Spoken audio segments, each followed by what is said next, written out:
Pittsburgh to the Stanley Cup playoffs welcomes you to Game 2 of the Western Conference Finals. Back to Denver, the Colorado Avalanche won Game 1. They'll try and make it 2-0 against the St. Louis Blues at home. When Keith Tkachuk arrived at the arena today, he said, "Are you ready to see the St. Louis Blues?" I said, "I thought you played here the other day." He said, "No, we just flew in." Gary Thorne, Bill Clement, what he's talking about is the fact the Blues do not feel they played very well in Game 1, and they've got to pick it up here. They didn't play well. They didn't do a good job of slowing down Joe Sakic. I mean, even without Peter Forsberg, the Avs piled it up. 2 goals, 2 assists for Sakic. So he's going to be a factor. And if he is a factor again tonight, the Blues have to find a way to match him offensively. And if you're looking for candidates to step it up, a couple of guys definitely can from Game 1. Pierre Turgeon, this was his look in warm-up. He looks determined, and he's going to have to be far more intense here in Game 2. The other player is Pavel Demitra. Player only has 2 goals and 2 assists games. As far as I'm concerned, without Demitra scoring, the St. Louis Blues can forget about winning a Stanley Cup. They might even have to forget about getting by the Avs. The Avs knew without Peter Forsberg, their stars would have to be bigger than ever. Joe Sakic was that, the #1 star of the game, and the #2 star in net, Patrick Waugh, was magnificent. Well, I think if you look at these 2 lineups, without Peter Forsberg for Colorado, St. Louis is a better team until you get to the position of goal. Patrick Waugh is in his own zone, and it's a zone that only Patrick knows. Game 2 coming up. In Game 1, the moment, Turek in net. A penalty shot in a playoff game is rarely seen. Joe Sakic, the man who got it, and he scored. 13th goal in 39 playoff penalty shots ever. Sprint is challenging small businesses all across America to spend less money. Announcing the Sprint Small Business Challenge. If your business spends at least $50 a month on domestic and international long-distance calls, we'll lower your total bill or give you $100 of free long-distance just for trying. It's easy. First, send us your long-distance bill. We'll evaluate it. Then, we'll lower it or give you $100 of free long-distance guaranteed. Just call 1-888-SPRINT-BIZ. There are no long-term commitments, no hidden fees. End of story. That's how confident we are that we can deliver the highest quality service with the lowest bill. And that's just part of the good news. With Sprint's Savings Alert, you can be notified if our rates go down during the year. So take the challenge. Call 1-888-SPRINT-BIZ for details and get a lower bill or $100 of free long distance guaranteed. You know, ideas and inventions come from people in all walks of life. Do you have an idea for a new product or invention? If so, Invention Submission Corporation has information to help you get started. ISC is America's largest inventor service firm. Call now and learn how to submit your idea to companies through ISC's databank and apply for a patent. Even if your idea is just to improve an existing product, call for ISC's free information. For your free inventor's information, call 1-800-554-9000. We're always doing contests for the fans, and just recently a couple of guys won a chance to be in a Sports Center commercial. Whoa, I thought this room was empty. Maybe not the world's greatest commercial, but for them, it was a dream come true. Does it get any better than sudden death overtime in the Stanley Cup playoffs? I think not. I'm falling every morning.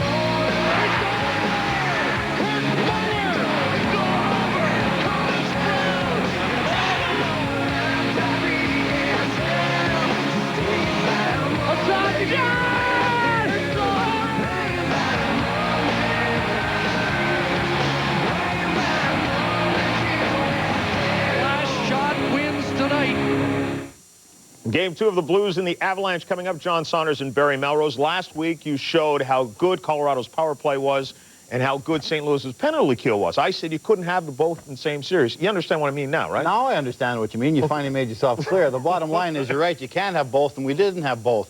The power play for Colorado was fabulous. The penalty killing, again, that showed the 9-day layoff. They were rusty. Penalty killing is timing. You got to change positions. You got to change the box. That never happened. One guy was always late, thus 2 goals against. So penalty killing must be better for St. Louis. And also, I think Keith Tkachuk is the key. He's the horse up front. He's the one guy they can't handle physically. He must be the key for the forwards to score. All right, things are getting better. It only takes people 3 or 4 days to understand me now. Chris Drury, meanwhile, has been one of the best players in the playoffs. He leads the Avalanche against the Blues. It's coming up next. It's engineered to tackle all the tight curves and inclines. in your mouth. The new Crest Triple Effect has 3 types of bristles to go between, behind, and all around. It's the all-terrain vehicle for your mouth. Crest Triple Effect. It's the hottest thing to ever come out of Taco Bell. Introducing the grilled stuffed burrito. Inside it's sizzling with flavors melting together. Outside grilled crispy and delicious. The new grilled stuffed burrito. Grilling makes it better inside and out.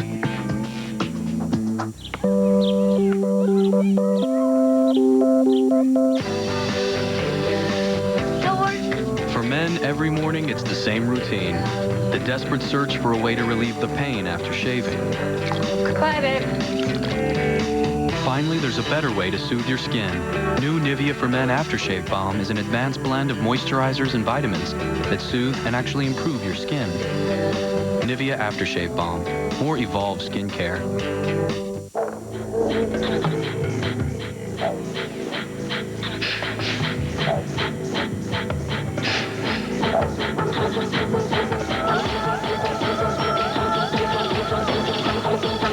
There is a world where you see, hear, and feel things like never before.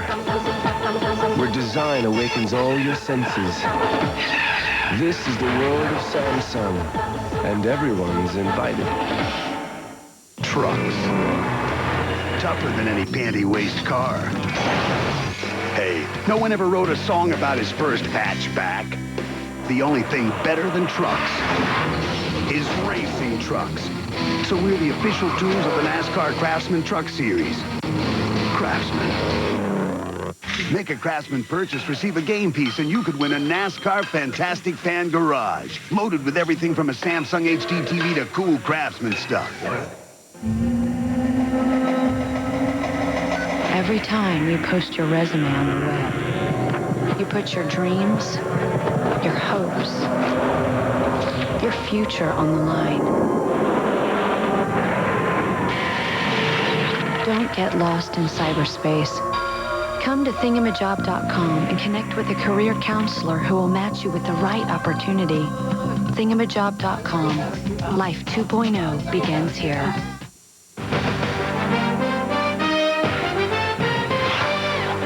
ESPN's coverage of the Stanley Cup playoffs is brought to you by Bud Light, the proud supporter of the NHL. By Dodge, the official vehicles of the NHL. Dodge, different. And by Southwest Airlines, official airline of the NHL and NHLPA. 30 years, one mission, low fares. It only gets better as each game goes along, and only 4 teams remaining with a chance to have their names etched on the cup. Ready for game 2 underway, and great to have you with us. Hayduk against Turgeon. Turgeon won the draw. Hayduk up. Bryce Salvador with it. Salvador will turn it back to center. Scott Young got it out of there. Al McGinnis from the blue line. Waugh the initial save, and he'll cover it. And a good job by Drake not to injure Patrick Waugh, as he did a vault over the goaltender. Is it possible in 13 seconds the Blues look sharper than they did in game 1? Fire. Honestly. Little fire. They came out, bang, bang, bang. Great passes up ice. Al McInnes jumping up. I mean, we sensed it would be a different team. That puck dropped. That baby dropped. It looked like 8 to 10 inches. Little hurdle practice there for Dallas Drake to avoid a penalty early. The one thing you never want to do at the start of a game is let the adrenaline get the best of you and end up in the sin bin. Pierre Turgeon again will move in to take the face-off against Stefan Yell. Yell is second among the face-off people in the playoffs at 55% in the league. Outstanding work by Yell. Here's Raymond Bourque trying to get it up. Yell got it off to Podine. Podine able to jam it out. Chase back into the zone. No changes in the lineup for these 2 teams here for game 2. We'll see the regulars out there on the ice. Finley unable to play again for the St. Louis Blues with that concussion. Still not able to recover sufficiently enough to get him back. Played back in behind the net. Pressure put on early here by Colorado. Marty Riesler came back to get it. The high flip to take the heat off. Got it out to center. Foot into Freeze together on defense. And big, you know what? A long shift out at that time for Chris Pronger. And St. Louis wants him out there against Joe Sakic. Now Pronger's had to go off, and Sakic comes out. Chance for a 2-on. No. Kachuk in the middle. A shot got blocked. Rebound back to Kachuk. Taken out of the play by Billy Neiman. And Salvador saved by Waugh.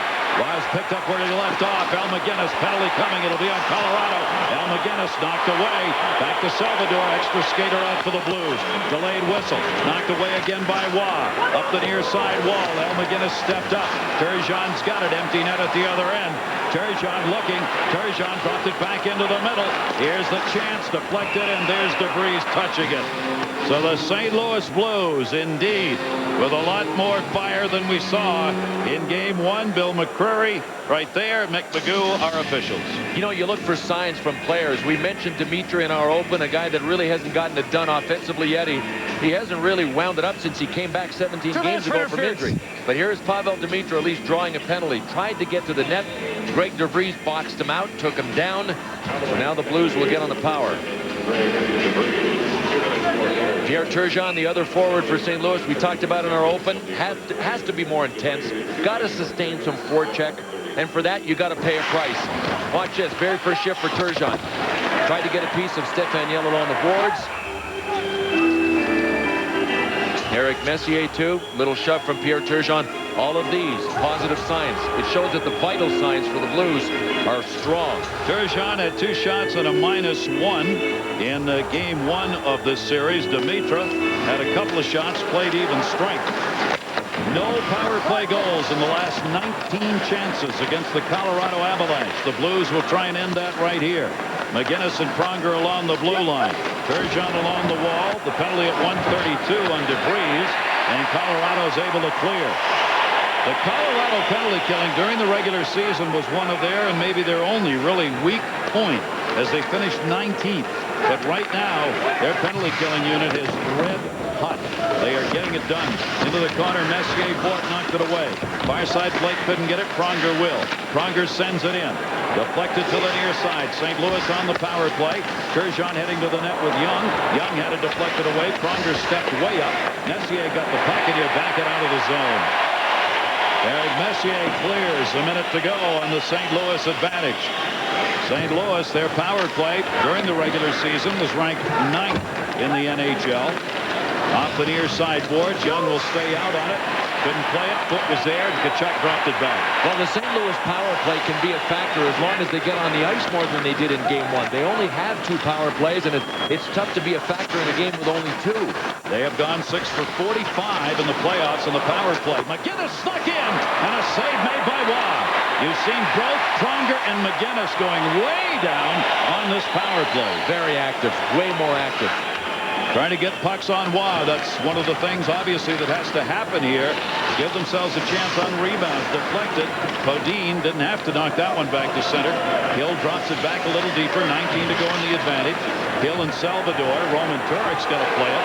That'll allow both teams to get a line change. That's not where the Blues wanted it to go, though. They'll bring it up ice. Corso's out to Jamal Mayers. Intercepted Bort. Bort trying to clear. Couldn't get it out of there. Blake does. Here's Sakic in the middle. Joe Sakic, penalty over. Sakic dropped it off. Deflects away. DeVries back out on the ice. 0 for 1 in the power play for the Blues. 20 in a row killed off. Jamal Mayers. His shot rolled wide, and Waugh covers. An active start for Patrick Waugh. Let's check in. Downstairs, Brian Engelbright. Gary, when you think about the Colorado Avalanche, you think about talent and scoring, and probably the first 2 names that come to mind are Forsberg and Sakic. But if you ask those 2 guys who has the best hands on the team, it's Milan Hajduk. Hajduk has been with the team for 3 years now, and he's been scoring highlight film goals right from the very beginning. Whether he's working on his own in traffic or working the give and go with Joe Sakic, his regular center, he finds the back of the net more often than just about anybody else. He had 2 goals and 1 assist in the first game, and Gary, he's got 16 points in the playoffs, more than anybody in the entire playoffs. What a player. How about that? I mean, with the names we talk about in the playoffs with Lemieux and Sakic and all the great offensive stars, Hajduk's #1. Well, he does it quietly. He does it from the top of the circles in. You don't see Milan Hajduk leading a rush, handling the puck much in the neutral zone. But once you get it on his tape inside the top of the circles, there's nobody better. Colorado clearly is going to have to withstand an early onslaught here for the St. Louis Blues. The start of this game, so far, they're doing it. Back up, the man we were talking about, Hajduk. Turek reaches out and covers it with Sakic standing there. Tanguay, Sakic, Hajduk. This line caused a lot of havoc to Roman Turek in Game 1. Most dangerous shooter in this hockey game, Al McInnes. Had a chance for the wrister, but you see how much ice he lost by going for the slapper. He went in about 15 feet, and he had some angle there. By the time he teed it up and shot, he was almost at the bottom of the circle. Things happen fast. Go to the bread and butter. Chris Pronger, you know, will be better for the St. Louis Blues at the long reach of the law. Named Chris Pronger took one away from Milan Hajduk. Roman Turek, 30-year-old netminder, has swapped places now since game 1 with Patrick Waugh in goals against and save percentage. Waugh is now #1 among all the goaltenders in the playoffs, and Roman Turek is 2. Both have outstanding numbers. Off the face-off, set in the circle, got kicked away from Hinote, cleared up the near side. Mellenby had a chance at it, went behind him, and it'll be dumped in by Hinote. Roman Turek out to get it. Salvador came back to play it around the far side, chipped in. Not long enough to do anything with it, though, for the Blues. Skula put the hit on, knocked the puck and stick away from Corey Stillman. Well, that's the toughest time to really have a blind spot. You're fighting with one defenseman, wham, the second guy shows up. Ryan Prent, the rookie, moved it in. Eastwood cut him off. They go rink wide near side. The Blues did that in game 1, passing side to side a lot. Clem going back to get it. Clem looking. They were changing. Got it up ice into the middle. Blues want a line change here as well. Sean Hill's pass intercepted. Drury able to dump it in. For Colorado, led by Hajduk, the #1 scorer. Leading goal scorer for them has been Sakic and Drury. Both have 7 in the playoffs. And he chipped away off Marty Reisner's stick. He was playing defense up in the check. Yell came back to get it, couldn't. Now the game settles down a little bit after that opening flurry put on by the Blues. Ahead for Messier. To himself off the wall. His chance deflected. Stephon Yell dumped. Salvador was there to knock it down. Yell trying to free it up with Podine. Podine a shot and a save made by Turk. Good shot by Podine out of that pile at the bottom of the circle. Greg DeVries able to hold it in. Podine tied up. Messier came in to help. Messier got hit by Salvador. And the Blues able to free it up, move it out to center. Can't connect. Foot dumped it right back the other way. Pass blocked by Yell. Podine, they need a line change. He dumps. Roman Turek back to get it. Now play settles in. Black and blue expect a lot of hitting in this game. The Blues, another part of the game they felt they did not excel on was putting enough of the physical pressure on Colorado. Back to Hajduk. Spun around. Couldn't get it. Blake does. Blocked. Near side boards in the middle. Sakic. Deflected off a stick and wide. Played around by Pronger. Sakic with a quick shot. Blake fanned on the chance to get it in. Broke it stick. Skula. How about Joe Sakic actually throwing a body check at big Chris Pronger? Pronger didn't like it. Came back with a stick. Pronger intercepts the pass. Jamal Mayers wide on the shot. Barso on the far side. Got it down deep. Jamal Mayers in behind the net. Mayers had Blake on him. That forced the puck off the near side wall. They'll send it back. Start the other side. Turgeon charging. Just came off the bench. Turgeon able to hold it in near side. Tanguay to get it. Tanguay starts it up. Tanguay will go wide to Blake. Colorado looking for a change here. They'll get part of it done right here. May get caught in it. Yeah, they'll get enough out to cover it up. Shot by Young right back off Skula. Centering pass. Wow! What a play by Waugh! A tip as he came left to right. Sent back in on Roman Turek, and he will hang on. 13:07 to go. First period. Great action. Shots 5-2 in favor of the Blues. I'm sorry, did I say millionaires? I meant billionaires. I hope Agent Phil isn't twisting Gretzky's arm too hard. It's terrible. He's going to make us rich. Very good. He's probably bleeding Gretzky dry. Ladies, how about another Bud Light? Oh, hey. And could you get this one? We're a little short. I'm sorry. Could I get your name again, sir? Mr. Phil Esposito. And please take care of yourself. I may be small, but I'm a big tipper. Punks. Dodge Ram has inspired considerable change in pickups. And it's been the inspiration for change among pickup owners as well. In just 4 years, more than 1 million households have switched to Dodge trucks. It seems when the owners of those other trucks get a good look at Ram, they begin to see things differently. Now get up to $2,000 cash allowance or low APR financing on Dodge Ram.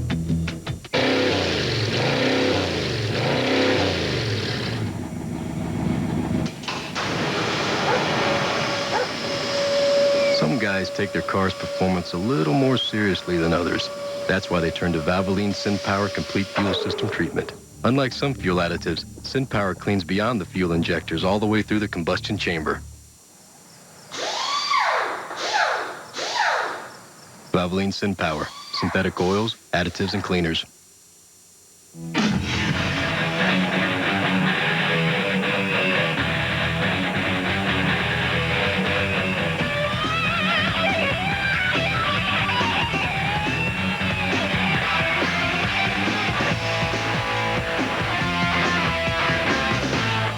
Some of the hits from Game 1. Bryce Salvador with 6 led the Blues. He's the leading hitter now in the playoffs, while 7 each went up for Dingman and Sean Podine, and Patrick Waugh will cover with Stillman moving in on him. No score, first period.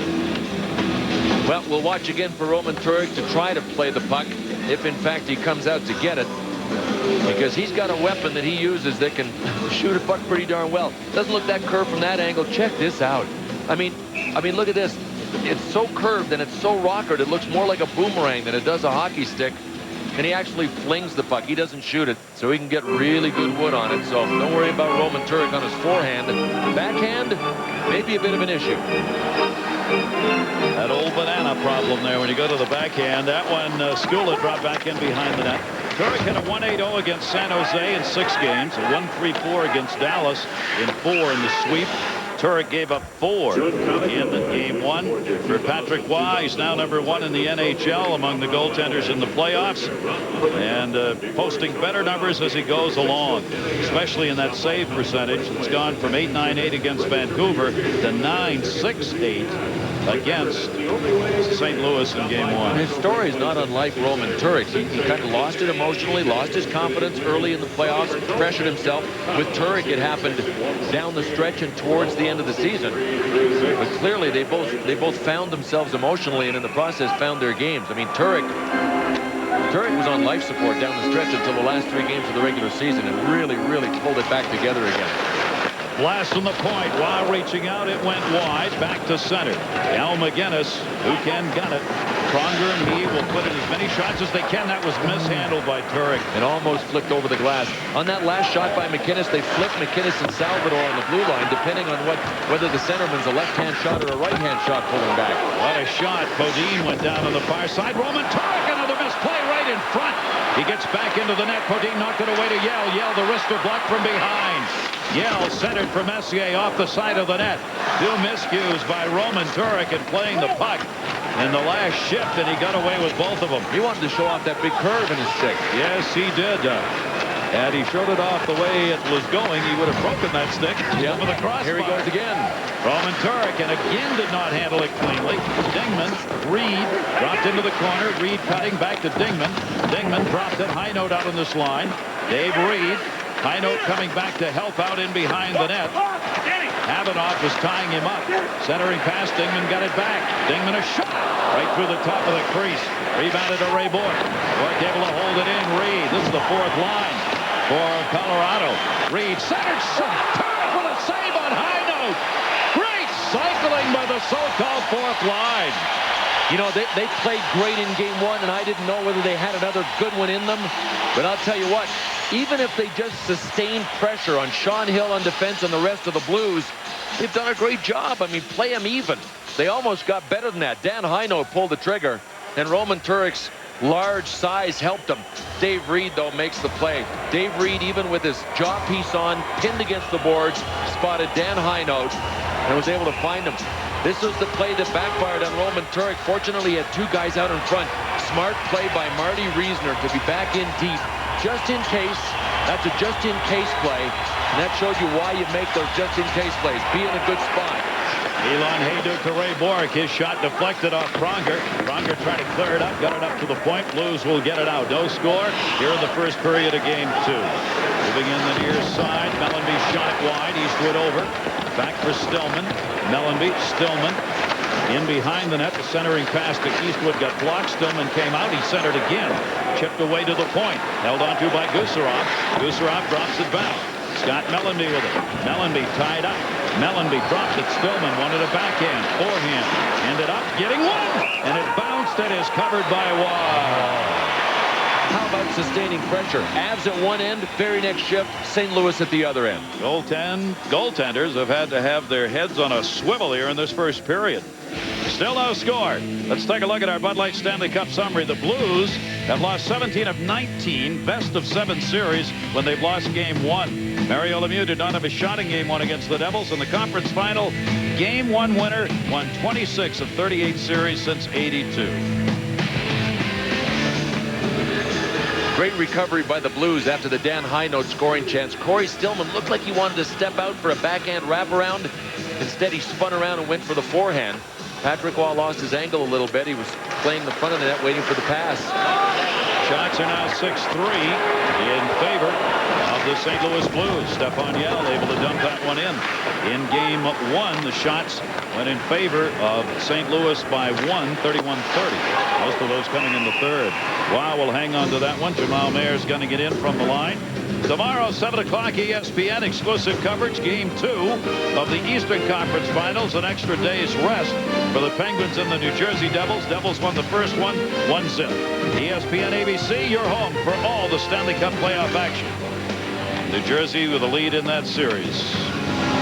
Well, one adjustment I think the Blues need to make already is that they're trying to get the puck in on Patrick Waugh and get it in deep, but they're getting it right at Patrick Waugh.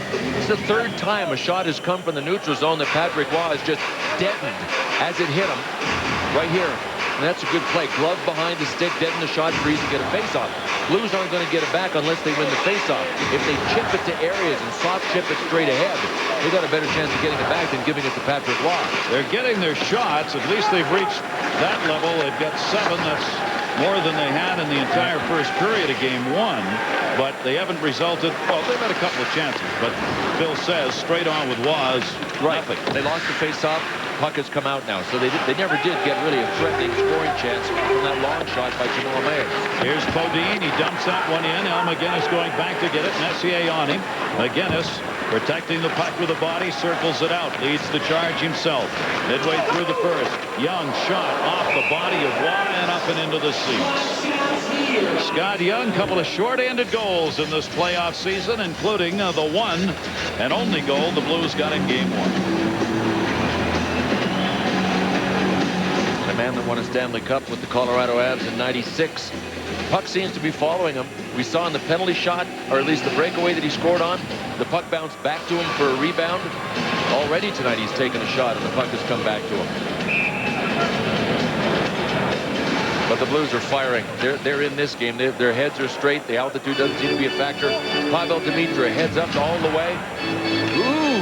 Did that go under Patrick Waugh's arm? I think it went under him. He didn't mean for it to go under him. Could have knocked it in himself with that one. Raymond Boyd came back to get it up for Sakic. St. Louis immediately will change D.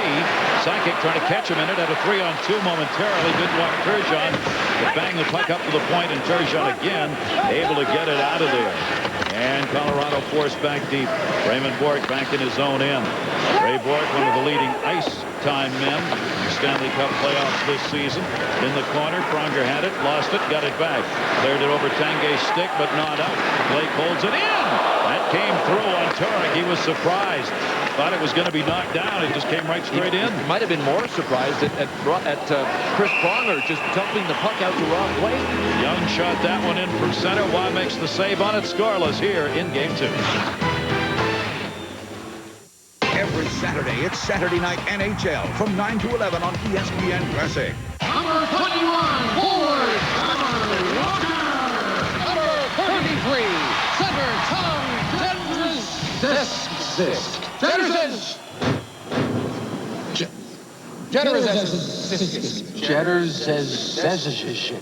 Hey, you stink! Want to get away? Now you can. Fly Southwest Airlines for just $39 to $99 when you purchase by May 24th. You are now free to move about the country.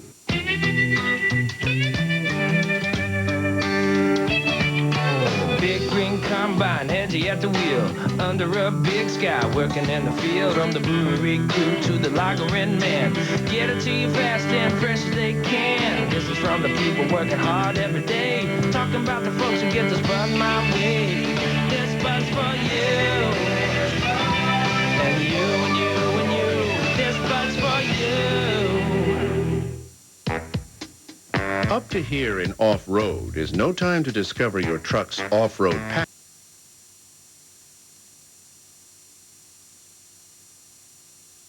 Solid steel and high-tech composite skid plates, big honking 17-inch wheels and special tires. Dodge Ram Off-Roadster. It draws a very definitive line in the mud. Now get up to $2,000 cash allowance or low APR financing on Dodge Ram. Chris Pronger, the captain of the Blues, his first time to the conference finals. Wanted to elevate his game from game one. I wonder if he's not feeling butterflies. He got this puck in his own zone with time, and he flipped it right out to the second most dangerous shooter from the blue line in the NHL. And if it wasn't flipping, Rob Blake gets his big slap shot away. It's just not like Chris Pronger. I don't understand that play. St. Louis Blues, first period of game one, they had 7. They already have 9 in this one with 9:24 to go in the period, but no score on the board. Faceoff is sitting underneath there, got gloved away to Clem. Good work by Yell. Yell protected it till the Blues backed off. Hill able to clear that one out through center. Eastwood's got it. Eastwood will send it back the other way, but too soon as they had not cleared the zone. Take a look at our Dodge final fact. 2001 overtimes, first time since '80 that all of the series in the first 2 rounds had at least one game go into overtime. That's 12 series. 23 overtime games. The record is 28 in a playoff year set in '93. We're not done. Got a ways to go. Yeah. This has been a year of overtime and 1-goal games. And we're just entering the triathlon stage of the quadrathlon. There are 4 rounds in the Stanley Cup playoffs. We're entering the triathlon phase. That's it. Last man standing. Eastwood on the face-off won it. And McGinnis on the quick hurry-up dump into the far side. Chipped into the corner. Eastwood came back to get it. This one comes near side. Look at the D move up here. Hill. All of their defensemen are charging in every opportunity. Whoa, with a glove save. And that's what the Blues are hoping, that those kind of shots might sneak through. That was Havanoff from the left point. As long as they have somebody in front, they've got a chance to squeeze through. The Blues know they didn't generate any traffic in game 1. They know they have to sustain pressure in the offensive zone to create traffic in front. It all adds up to this kind of shot. Bit of a moving screen from Scott Mellenby, but not enough for Patrick Waugh not to see it from our Southwest Airlines goal cam. Patrick Waugh followed it all the way. If anything, what Patrick Waugh has really improved in is his reading of the play and his seeing of the puck. And goalies will tell you that when their confidence goes, they just don't see, they can't find it. They lose it. Well, Patrick Waugh has seen about every puck in the last 3 games in almost 1 period. Al McGinnis snuck in. There's a bad pass. Sakic gets held up. Well, they were making a defensive change. The Blues were behind it, and Sakic started out, and he got hooked just enough to hold him up. What's really strange is that Al McInnes didn't know this change was going to take place. It's like, spread the word, boys. You know, I'm sure Al is saying, tell me. You know, if you're going for a quick change, let me know what's going on here. And it's up to the player on the ice. I mean, Joel Quenneville doesn't want to call everybody over and tell him. You see, Al dumped it back. There's a change underway. Joe Sakic is held back, and the change underway was to get Chris Pronger out there against Joe Sakic. That's the matchup Joel Quenneville is looking for here in this game. 8:38 to go, first period, no score. Jamal Mayer's pass is dumped onto the Colorado bench, and there it will be whistled. Joe Sakic could not have played a bigger or better game than he did in game 1. He's got 2 goals, 3 assists in the last 2 games. And really, it doesn't matter what Bob Hartley does to try to hide him from Chris Pronger. There's no way he's going to be able to out-stamina Chris Pronger. Pronger's one of the great horses that's ever played, so he can handle 35 of 40 minutes of ice time in a regulation game if he has to. It's just about making sure everybody is sharp on the changes and not letting Sakic get a quick break while they're trying to get Pronger out there. 5 out of the 6 shifts Sakic has had, Pronger's been able to jump off that bench and get out there against him. And as you saw in game 1, much the same kind of numbers. Turgeon down low, trying to center. Tanguay poked away by Drake. Blake cleared it up the wall. And they cleared out for Sakic, who was hanging a bit at center. Tanguay moving in on the check away to Scott Young. Sakic moved up on him. At center, Hayduke. St. Louis players all talked about that play in the first game. Hayduke leveled, Bork the puck. Over to Blake, open. Blake fakes, drops it. They got Tanguay in front. Hayduke at the high. Didn't get the shot off. Comes to center. St. Louis coughed up a lot of passes at center in game one because of the play of the Colorado Avalanche there. Trying to get through center ice in this game right now is not much easier. But that's still part of the timing issue of game one. I mean, but a lot of credit goes to the Avs. They're very underrated defensively. Top a shot, save made again. Bouncing puck from the point, turned in. Drury just taking off the puck as he wound up to get a shot off. Good effort. Dimitrov dropped it. Shot. Kachuk off the near side.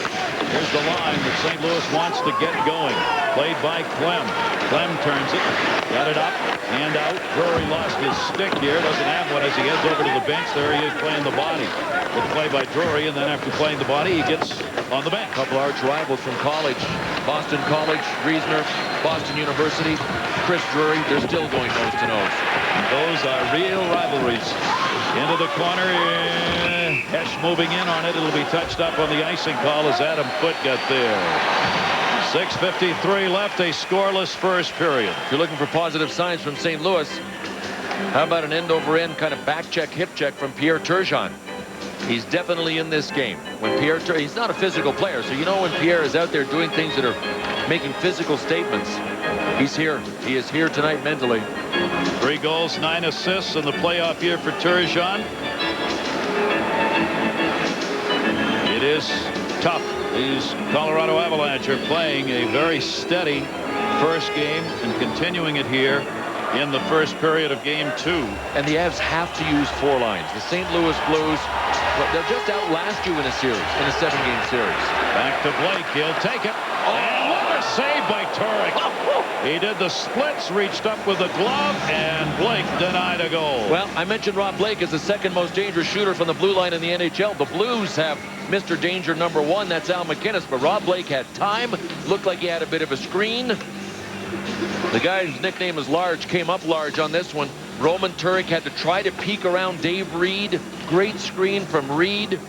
Blake was heads up the whole way looking at it. And I'm not even sure that didn't tip off of Mike Eastwood along the way. And Turek still made. Look at the splits. Large. Very large.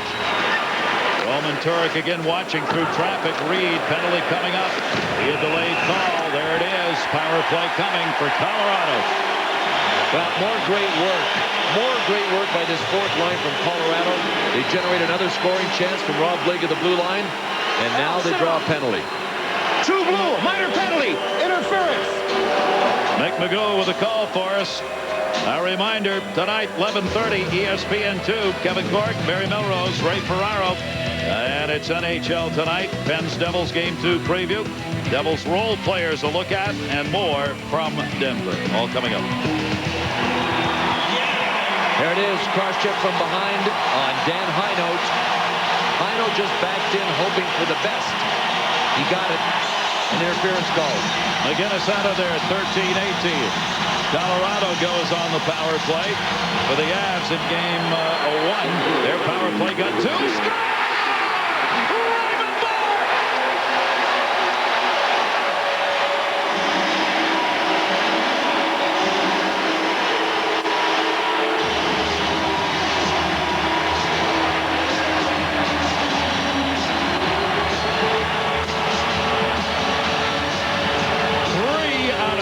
In this series and 5 for their last 9 on the power plays.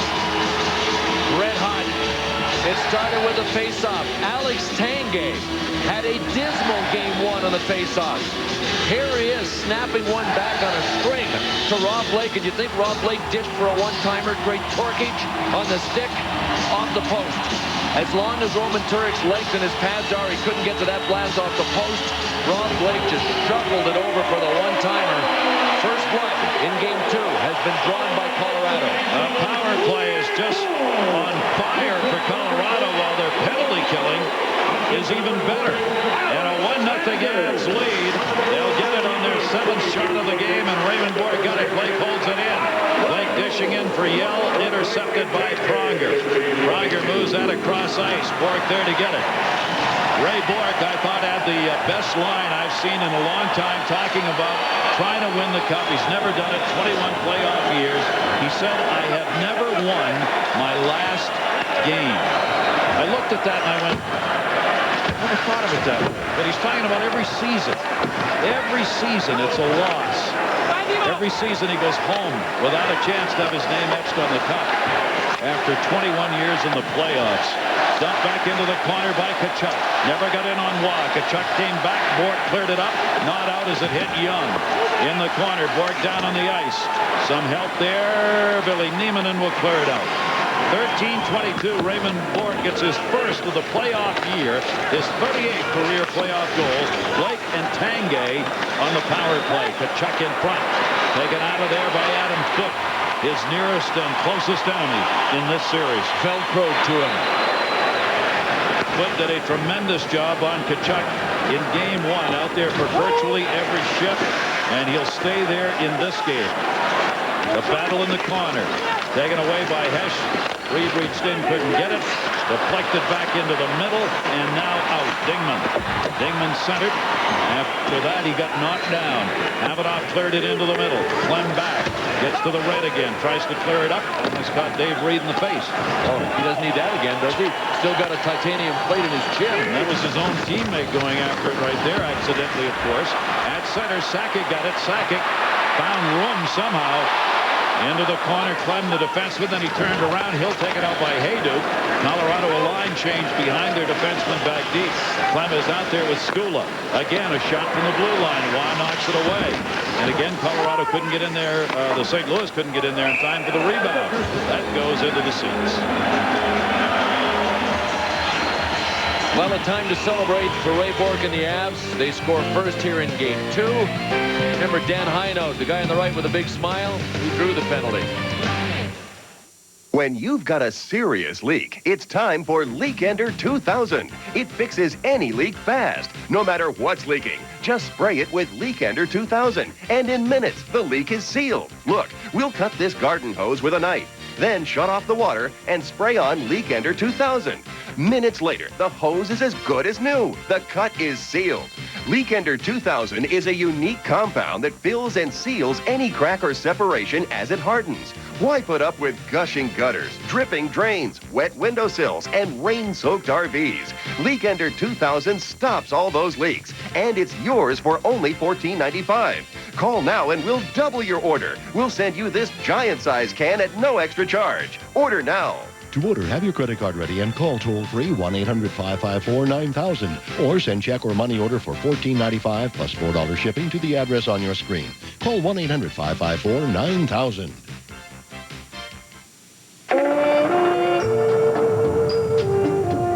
Always prepared. Always alert. Always ready. Always there. ADT, trusted by more families than any other security company in America. Call now to get ADT installed for as little as $99 and get a free mobile 911 phone to help protect you wherever you go.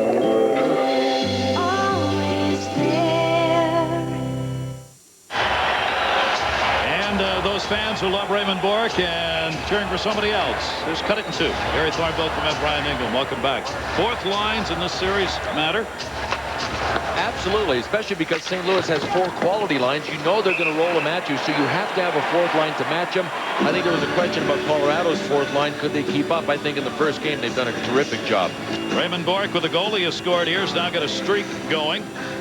See in the first 8, no points. Last 3, 4 points. He's got a goal and 3 assists for Bourque. And Colorado again has jumped out to the lead. The Avs have not lost a playoff game this year when they score first. They're 6-0. St. Louis, when the opposition scores first, 1 win and 2 losses this playoff year. First goals have mattered in the playoff. Shot, never got in on Waugh, got blocked out deep off Mellenby. Still sitting there, cleared up by Codine. This playoff year, first goals, 62-21. Teams scoring first have won that many games. Codine in the corner, Mellenby on him. Codine still battling. Yell came back to help out. Centering pass, nobody there. 2-on-2 the other way. Stillman moves it up. Stillman for Eastwood, blocked by DeVries. McGinnis again sneaking in. One of these times, these defensemen, when both are caught off ice, that puck is going to deflect back, and somebody's going to go. Centering pass, blocked, intended for Eastwood. Played back. Messier got it out of there. McGinnis picks it up. And we'll send it back. Both teams making line changes here. We saw what the Avs can do on a 2-on-1. Sakic and Tanguay in game 1. And above all else, the one line that St. Louis doesn't want to give any kind of chance on a rush, let alone an off-man rush, is the Joe Sakic line. They feel that is where he is his most dangerous off the rush. And he proved it. Yep. He picked up that penalty shot goal. He's 4 for 4 in his career now. Penalty shots for Sakic. That's how good he is as a breakaway artist. Haydu cleared it off the glass and out. You know, the goalie has the advantage. Yeah. He just has to stand there. You just don't do that. More great action coming up tomorrow night. The Stanley Cup playoffs. Defined by sweat and determination. Defora's got a pair! Expect to see a different Penguin Club series tonight. The hardest earned trophy in sports.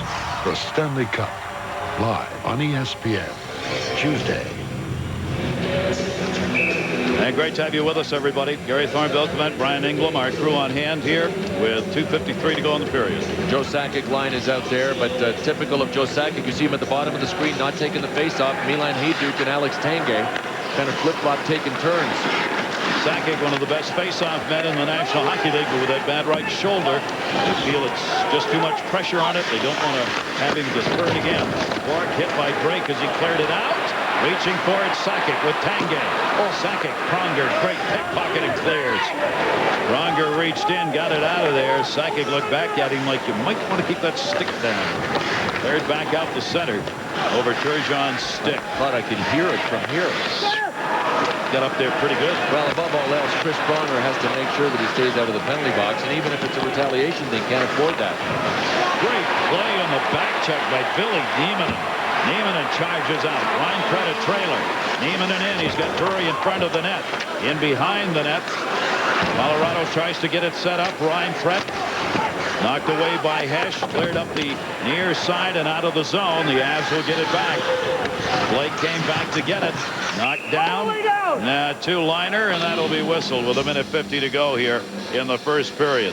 Our Dodge Different Intermission report is coming up, and we'll bring you up to date on Niedermeyer. Barry breaks down the Chris Drury game and the Mavs and Spurs highlights.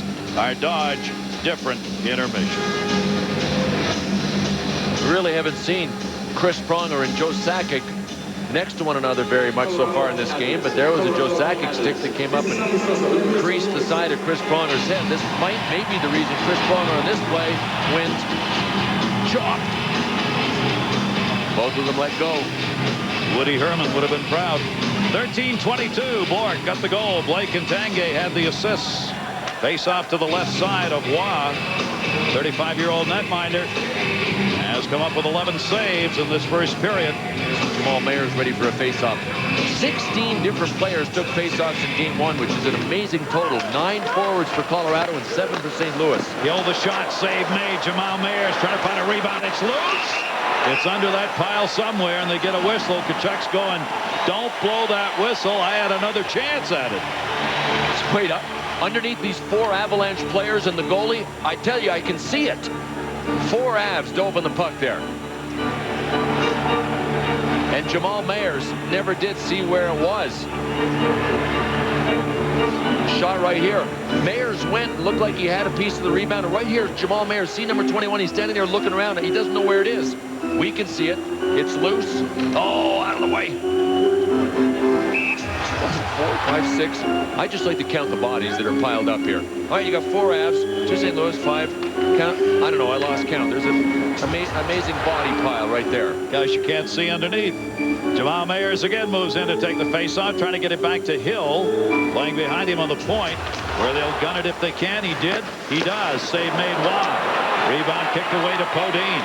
Patrick Waugh, one busy goaltender, playing in his 209th playoff game. No one's played in more. Nobody has won more as he won his 130th. A takedown on Podine and no call. that's a great turn for it, too. It looked like a big-time wrestling takedown. It didn't affect the play, so the officials let it go. The puck wasn't around it. Of course, if it was a big-time wrestling takedown, Sean Bodine made it look better than it was. Yes, he did. Yes, he would have probably broken that capsule and shown blood. Taken by Jamal Mayers. Jamal gets it in and heads to the net. Hash moving. Hash behind the net. Minute left to go in the period. Hash, forehander, wide. Jamal Mayers coming the other way. Mayers had a poke checked away. Held into him in behind the net. Hash moved up. Mayers has it. Mayers, Stillman, Hash doing the job here. Hayduk got hit the side of the net. Hayduk starts it out. It's the end of a shift here. Sakic trying to dump it in. Didn't get it very deep. And he'll be fine for Florida. Save made! Roman Turek on Hayduk again as Colorado was changing. That was a dump in intended for no other reason than to get it deep. And it deflected to Hayduk, who got a great chance. Remember that save by Roman Turek? It was a hugie by a largie. Man, that would have been a real backbreaker. Deflected. Never got in on Waugh. Cleared back up to Messier. Messier will send it in. 12 seconds to go in the period. Far side Drury looking into the middle. Drury got hit hard and a penalty coming. And it's going to be on St. Louis on the hit on Drury. Lori Stillman. Stillman going, I can't believe it. And it's going to be a second period start for the power play for Colorado.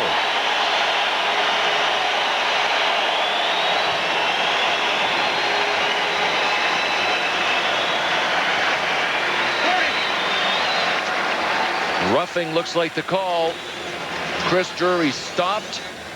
Boy, it looked like Chris Drury was stopped waiting to be hit, hoping possibly to get a penalty because he had nobody in front to pass to there.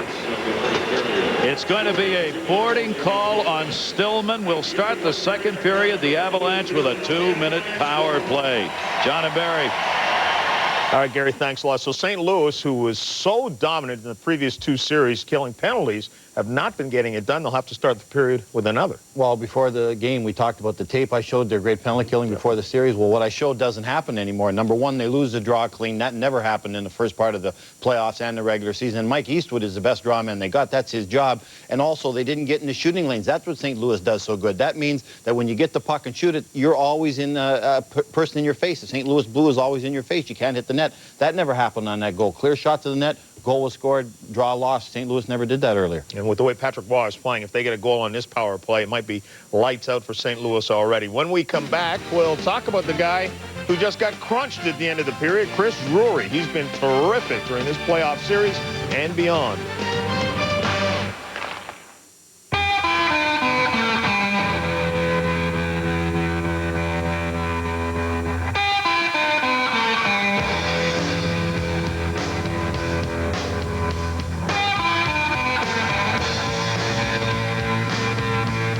And refreshing as a mountain stream.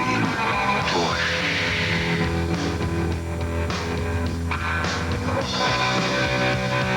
Head for the mountains of Bush beer.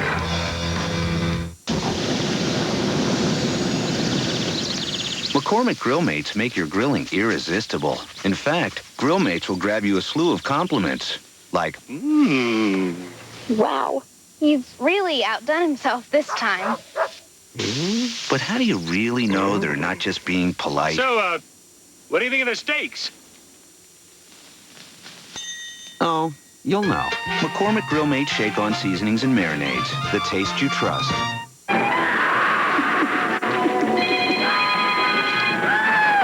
Yo. Thompson, Gilman here. You at the office? How's the trip going, sir? Fine. Did McKenzie's email say $4 million? And when's the meeting? Call you right back. Introducing Mobile Office Email. Calendar, contact list, email, right on your phone. $4 million and the meeting's at 10. Excellent work. Why don't you go home early? Nextel. More ways than anyone to communicate with everyone. Who makes the best minivan?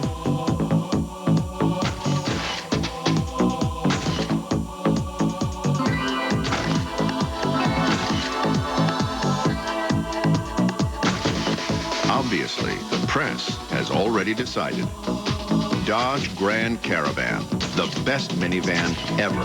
See, compare, drive Caravan. Now with a $2,000 cash allowance or low 0.9 financing.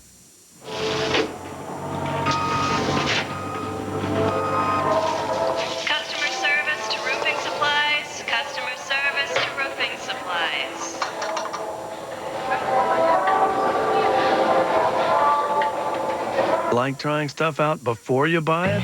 Well, at Best Buy, you can try out all the latest high-tech stuff. Actually, that's half the fun. Best Buy. Go ahead. Turn on the fun.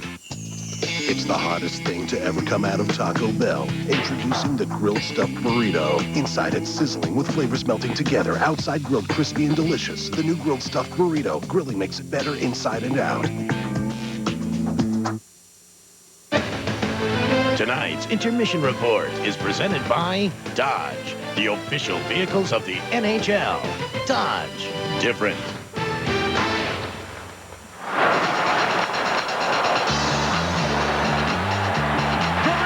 Drury shot, score! What a move! Chris Drury! Just score! Drury scored!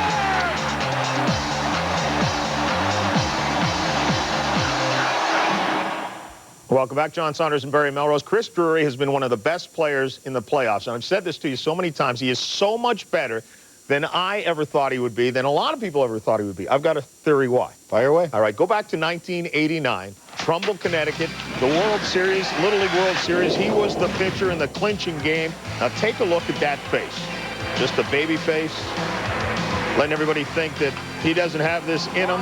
The final out, Trumbull wins. Well, take a look at Chris Drury now. I don't think he looks any older now than he did when he pitched in the Little League World Series, and I think a lot of people take that for granted, that he's not that tough. Chris Drury proves that the most important muscle in hockey is still the heart. It beats the arms, it beats the legs, it beats everything else. If you got a big heart, you can play. He's not the most gifted physical athlete in the NHL. As a matter of fact, we have a saying in hockey, all show and no goal. He's the other way around. He's all go and no show. He's not the biggest, he's not the fastest, he's certainly not the quickest, but he just goes to the net, he gives up his body, he plays with fire, he plays with passion, he's physical, he'll fight when he has to, he runs into people, he wins physical battles. He's just a guy you cheer for. And again, this is what separates Colorado from other teams. He was a late-round pick. Hayduk was a late-round pick. These weren't first picks, second picks. These were late second, third, fourth, fifth-round picks that the Avalanche found other teams didn't find. Chris Drury had to prove he could play. He wasn't given a position on the Avalanche, and it was taken away from him. He came to the team, he had a great camp, he made the team, he won Rookie of the Year, and now he's one of the best players on the ice. And he's not getting any credit this series, John, because he's on the second line. The Sakic line is getting all the ink. He has to be on that second line with the Forsberg injury and scare St. Louis enough so they can't just continually pound the Sakic line night after night after night. And he's been a winner wherever he's been, whether Total Little League winner, World total Series, winner. college, now as a pro as well. In the other series, the Devils with a 1-0 lead over Pittsburgh. And now comes the news that Scott Niedermayer says he is ready to play. He hasn't played since game number 4 against the Leafs when Ty Domi knocked them out, and he says he's ready to come back. Well, he's a great talent, and when he comes back, he'll certainly make a difference on the team because this guy, his strength is passing and offensive movement of the puck.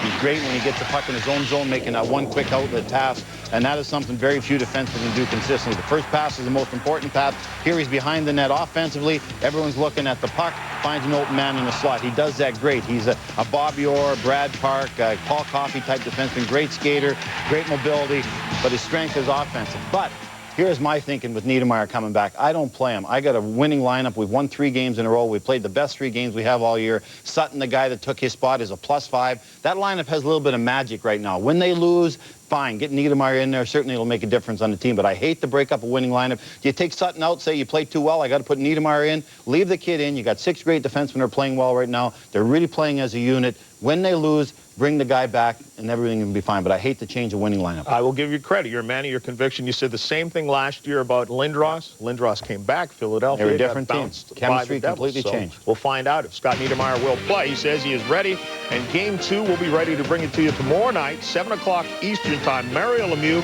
with no shots in Game 1, and also Sergei Brylin, who had his knee scoped 10 days ago, now says he's ready to play for the Devils as well. So it looks like he'll come back. A good doctor. All right, terrific. I wish I had the guy. Avalanche up right now, 1-0 over the Blues. That's a psychiatrist. Who makes the best minivan? At Dodge, we make them great and grand. We make them front-wheel drive and all-wheel drive. We make them with traction control, remote control, even seating, and cargo control. In fact, Dodge Caravan gives you more choices than any other minivan, including the minivan rated best by AAA. See, compare, drive. Grand Caravan. $1 billion. That's how much Oracle saved in 1 year using its own e-business software. How much will you save? Oracle.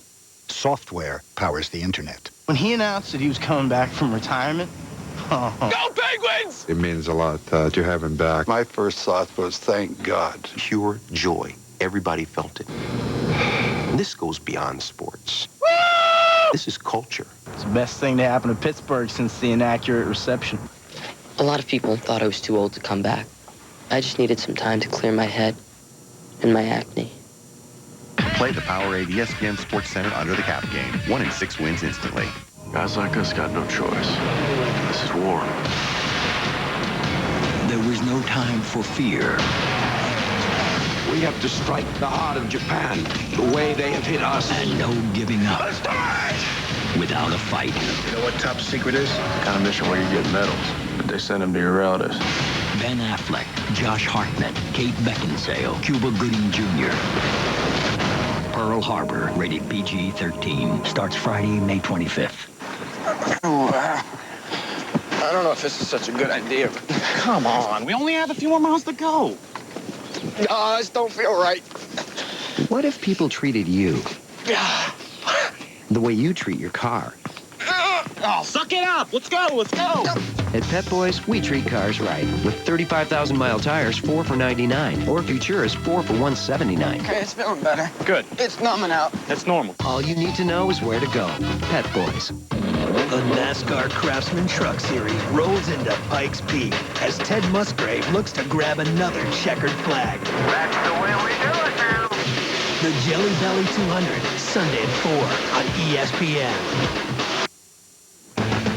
Back to the Dodge Different Intermission Report. John Saunders and Barry Melrose. A check of the NBA. The Mavericks and the Spurs. Tim Duncan drives past Booth. Jams it down Spurs 13-7, Barry. Well, a little bit later, Antonio Daniels went to the same school as Rob Blake and Nelson Emerson. Gives it to Danny Ferry out of Duke. Hits a tray from long range. You know those guys used to have longer hair going on. Used to have some hair. Sean Elliott hits this three from the corner. Spurs open up a 19-point lead. It looks they're headed for a date with the Lakers if they can win this one, 51-38. Duncan, 17 points, 11 rebounds, and your boy Dirk Nowitzki having a good game. Dirk's a good shooter. We showed that last week. Soft hands from the outside. Sports Center, Rich Eisen and Stuart Scott will be along, and they too know something about basketball, not just Barry, the Spurs and the Mavs. The question of the night, where's Weber? Could he be headed for a date with Michael Jordan and Charles Barkley? I hope so. And here we go. Raymond Bork hadn't had a goal in the playoffs, but he gives the Avs a 1-0 lead. There's no place like home. There's no place like home. There's no place like home. No place like home. For over 60 years, Owens Corning has been advancing the science of insulation, roofing, sound control, even home theaters. And everything we've learned, we've put into one very special place, your home. Owens Corning. We know homes. Hey, Mr. Toolbelt, why don't you change your oil every 3,000 miles? And remember, women know when you lie. Look, missing an oil change is like giving a woman a vacuum cleaner for her birthday. You know better. Come on, consider the risk. This is reformulated Quaker State. Protection beyond 3,000 miles under any driving conditions. Can you say insurance? Because I could say I told you so. Reformulated Quaker State. It's been tested. It works. What more do you need to know? Most important thing in life? Surfing.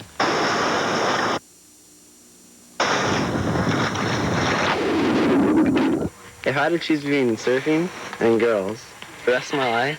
Oh, shh. Wait, hold on. Is sex involved in that? Okay, boards are easygoing. Girls are not. It'd probably be surfing, because... I don't know. It depends on how hot girl... I don't know. Frick, I don't know. That's a hard question. Hey, Jimmy, you up for lunch? Man, you work too hard. You're making us all look bad. Oh, well, later.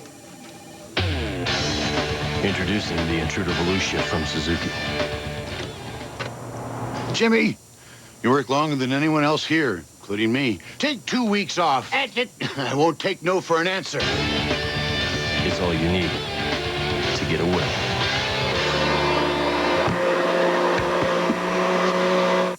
Look what's going on at Fridays.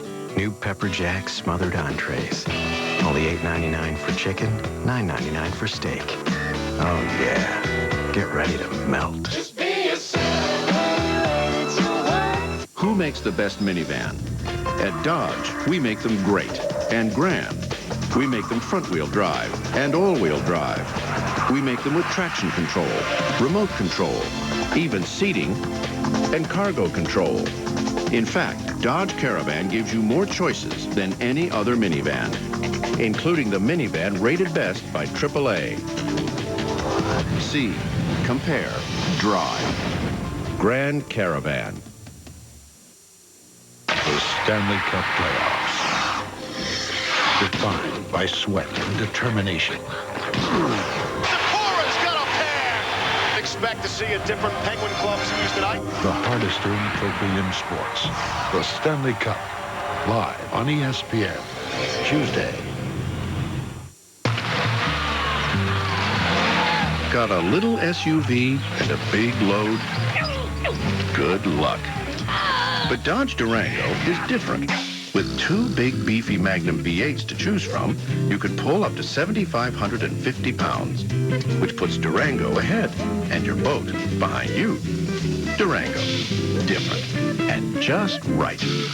Now get a $2,000 cash allowance or low 0.9 financing on Durango. Hey, we're out of teas. Let's roll up this dollar. A buck? You kidding with my loser? Just a buck. Guess you don't know about 10, 10, 220. That's only 99 cents for all calls up to 20 minutes. Yeah, and just 7 cents a minute after 20. That's cheap. Do I have to sign up? Nope, you just dial 10, 10, 220, then 1, and the number. Wow, this dollar is worth something. I better use the wood.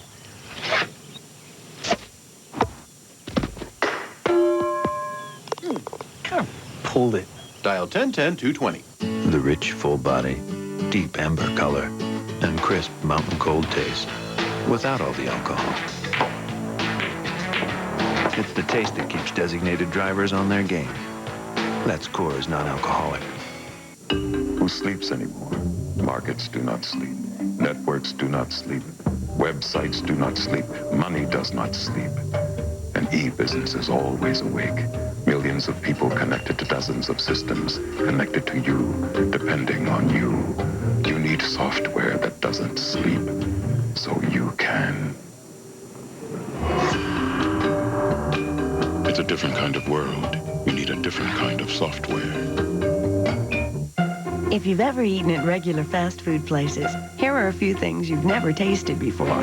Thick sliced honey wheat bread, all soft and fresh. Tender slow-roasted turkey breast, sliced just so. Natural Swiss, and more flavorful toppings. Introducing Market Fresh Sandwiches, a totally fresh idea from Arby's. Let us make one for you.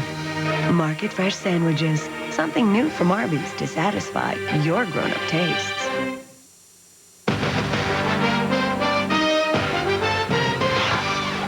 ESPN's coverage of the Stanley Cup playoffs is brought to you by Dodge, the official vehicles of the NHL. Dodge, different. And by Visa, preferred card of the USA hockey team. Visa, it's everywhere you want to be. 4 periods of hockey against Patrick Roy in Colorado, and the Blues have scored 1 goal as Turgeon and Tkachuk held without a shot in the first period. Welcome back, Gary Thor, Bill Clement, and Brian Engblom. We get set for period number 2. Joe Sakic, no points on the first goal, but a factor. Jochen Hesht of the Blues has an assignment on this play. There's Jochen Hesht. He's got to get out to take Ray Bourque on the play. What's Joe Sakic supposed to do? This is Sakic where the red arrow is. He's supposed to try to delay him. Did it perfectly. Although his right shoulder isn't good enough to take a face-off, it was good enough to delay Jochen Hesht. That gave Tanguay a chance to win the draw, to Blake, to Bourque, to Bang. So a good team play by Joe Sakic. Raymond Bourque getting the goal. First goal of this playoff year. Nate Purdy, and more importantly right now, a power play. A full 2 minutes with a penalty coming at the 20-minute mark on the boarding call on Stillman, and the Avalanche power play is red hot as they'll try it again. They've gone 3 for 6 in this series against the St. Louis Blues. Bork again. Save kicked away by Roman Turek. And it will be the Blues able to clear up the near side and in wide of Patrick Roy. With a power play opportunity, an opportunity here for Colorado to get a 2-goal lead in this game. Shots right now at 13-9 in favor of the Blues. Skips back to center. Blake and Bork are along the blue line. Joe Sakic thought somebody was there. There he was, gone. Disappeared on him. Hayduke, the intended, gets it. Hayduke, Sakic near side, never got to him. Good play by Drake, who moved up along the blue line. Colorado will change up now on their penalty-killing unit. Raymond Bork still out there with Blake along the blue line, however. He sends that in, hard around to the far side. And it's still loose. Comes back to the point. They work Blake near side now off the boards. Adam Foot with it. Foot, dish. Now they get it set up. Nobody in front of the net. High slot area. Messier gets knocked. Billy Neiman knocked down by Pronger in front of it. St. Louis Blues not tight on the puck. Blake is snuck in. There he is. Blake open chance. Turek save. Rebound. Centering pass. All the way back to center. Ryan Pratt tried to dump that in front. Hits some bodies and rolls the other way. Real close. Rob Blake circling. Sharking. Now both teams changing up. 20 seconds left to go. On the advantage for Colorado. Near side for Joe Sakic, who's back out there. Roman Turek played it off the boards. Foot will step up. Foot puts it back into the corner. 11 left on the power play. Centered. Hayduke blocked. Drake diving gets it out. Max effort from Dallas Drake. What else would you expect? Good job by Drake. Penalty killing unit gets it done. 1 for 2 in the power play in the game. For Colorado, it remains a 1-0 game, and we are back to 5-on-5. Al McGinnis back. McGinnis the high flip for Tkachuk at the other end. Raymond Bork ahead of him. Will go in for the touch-up, and that's an icing call. So at least one good chance for the Avs on their power play. That's by Rob Blake. Chris Drury with a great pass. And Rob Blake with a shot that hit Roman Turek in the blue note. The most dangerous part of this was the rebound that bounced over Steve Reinbrecht's stick. If it doesn't bounce over his stick, he's got a point-blank backhander.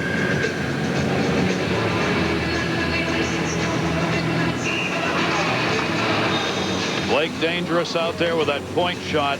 The defensemen in this series have some of the best shots in the game. The likes of Blake and Bork and of course Al McGinnis, the one of, if not the hardest shot in the league. You know what we've seen in this game already, though? The more they sneak in, the less their shot is a factor. I mean, if they take the time to wind up, they lose angle, or they have people that get a chance to be in front to block. So once they get in past the tops of the circles to the face-off dots, it becomes wrist shot territory. Here's Ray Bork again. He and Adam Foote teamed up defensively now. The shot wide near side.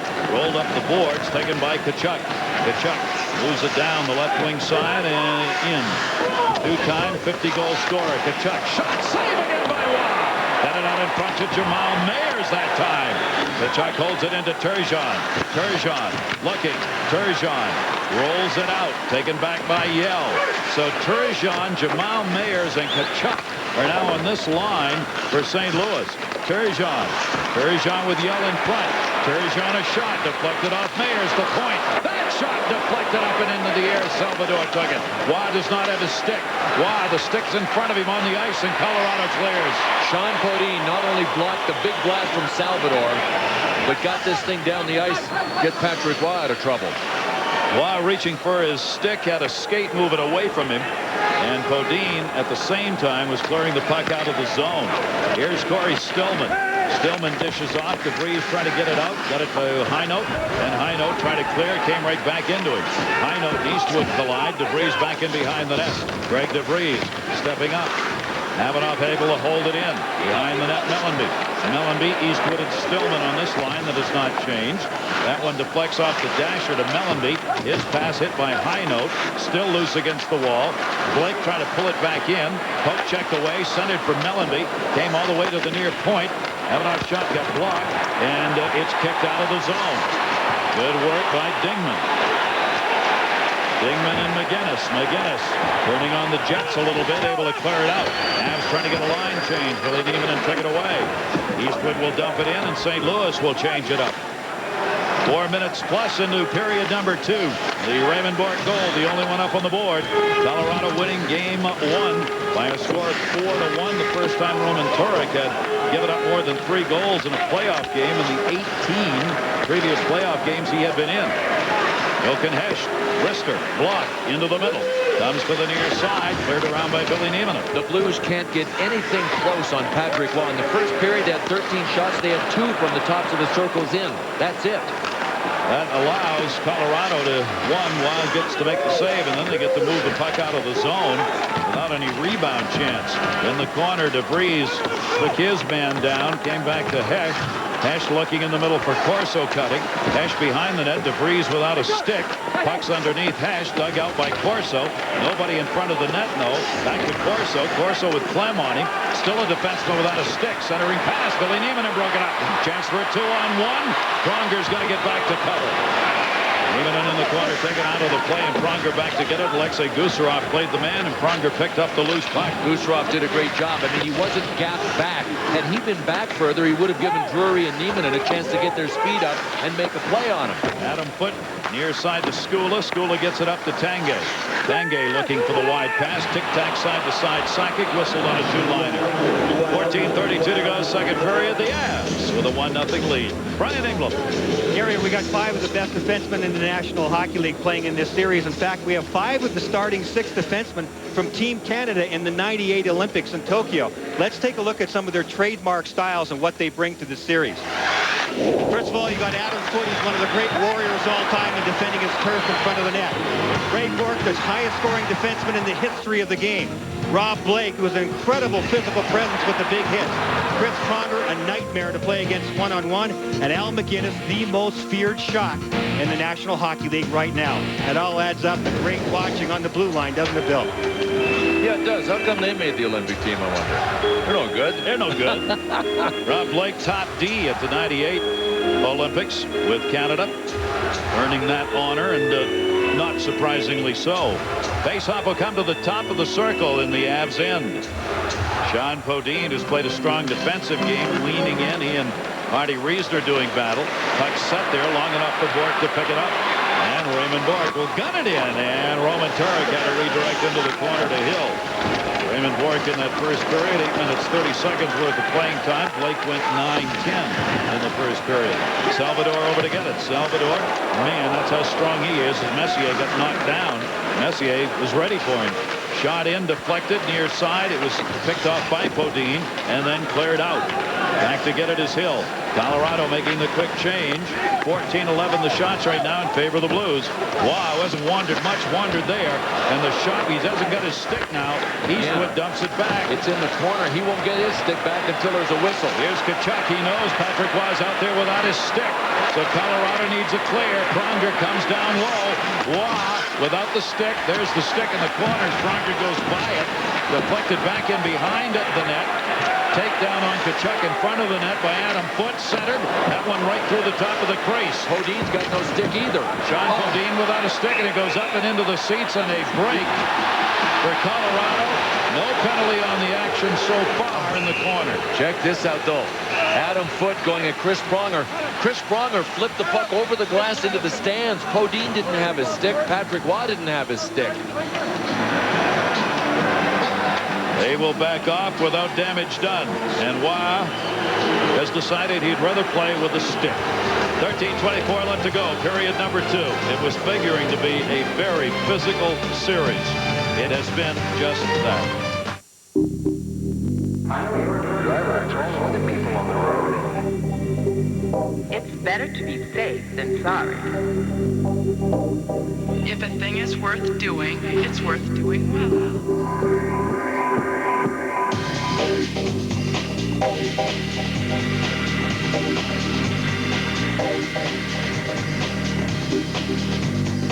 Now get $1,000 cash allowance or low 0.9 financing on Dodge Stratus. You must be hungry. Let's go get some breakfast. Choo, like the Mookos do. Oh, yeah, trusty Wessie. Oopsie, whoopsie. Such a big girl. girl on a swingy wingy. Poo poo poo. Is Daddy Waddy home from worky jerky? When you're in desperate need of a night out, you need Broadway.com and Visa. How silver. Wonderful use of iambic pentameter. Wameter. Visa, the preferred card of Broadway.com.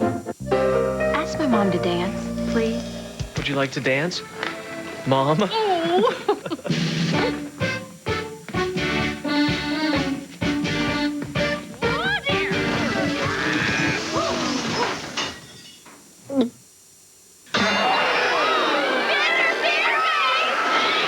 Don't be a victim of bitter beer. Drink Keystone. America's never bitter beer. Whoa!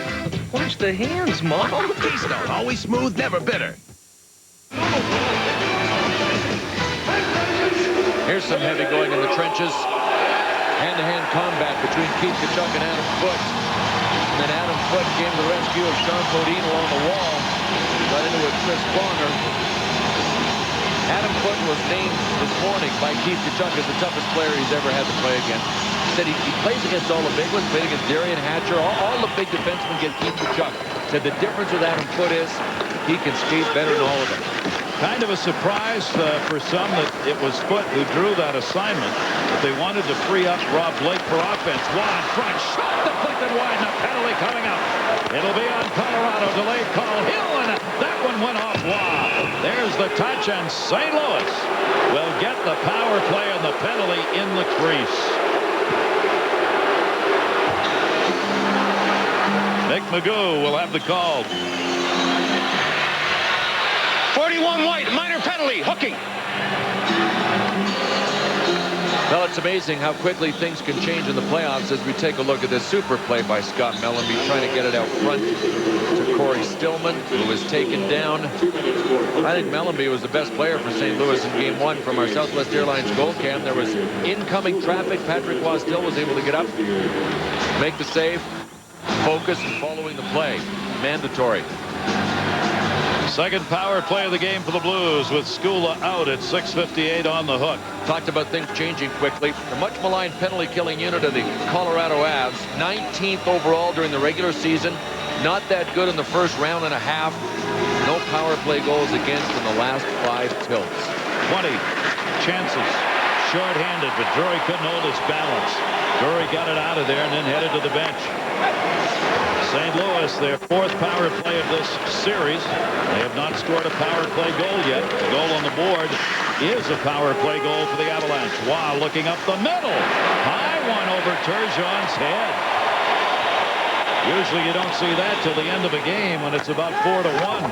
Patrick Waugh watches as this one ends up going up and over, and the Blues are going to have to take the face-off at center. And again, Pronger is struggling tonight to do something right with the puck. It's working against him, no question. But you know, in talking about Patrick Waugh, as he has gotten better in the playoffs, he has stayed in his net more. He hasn't wandered as much. His focus has been on stopping the puck, not starting the rush. So he really picks his spots carefully now.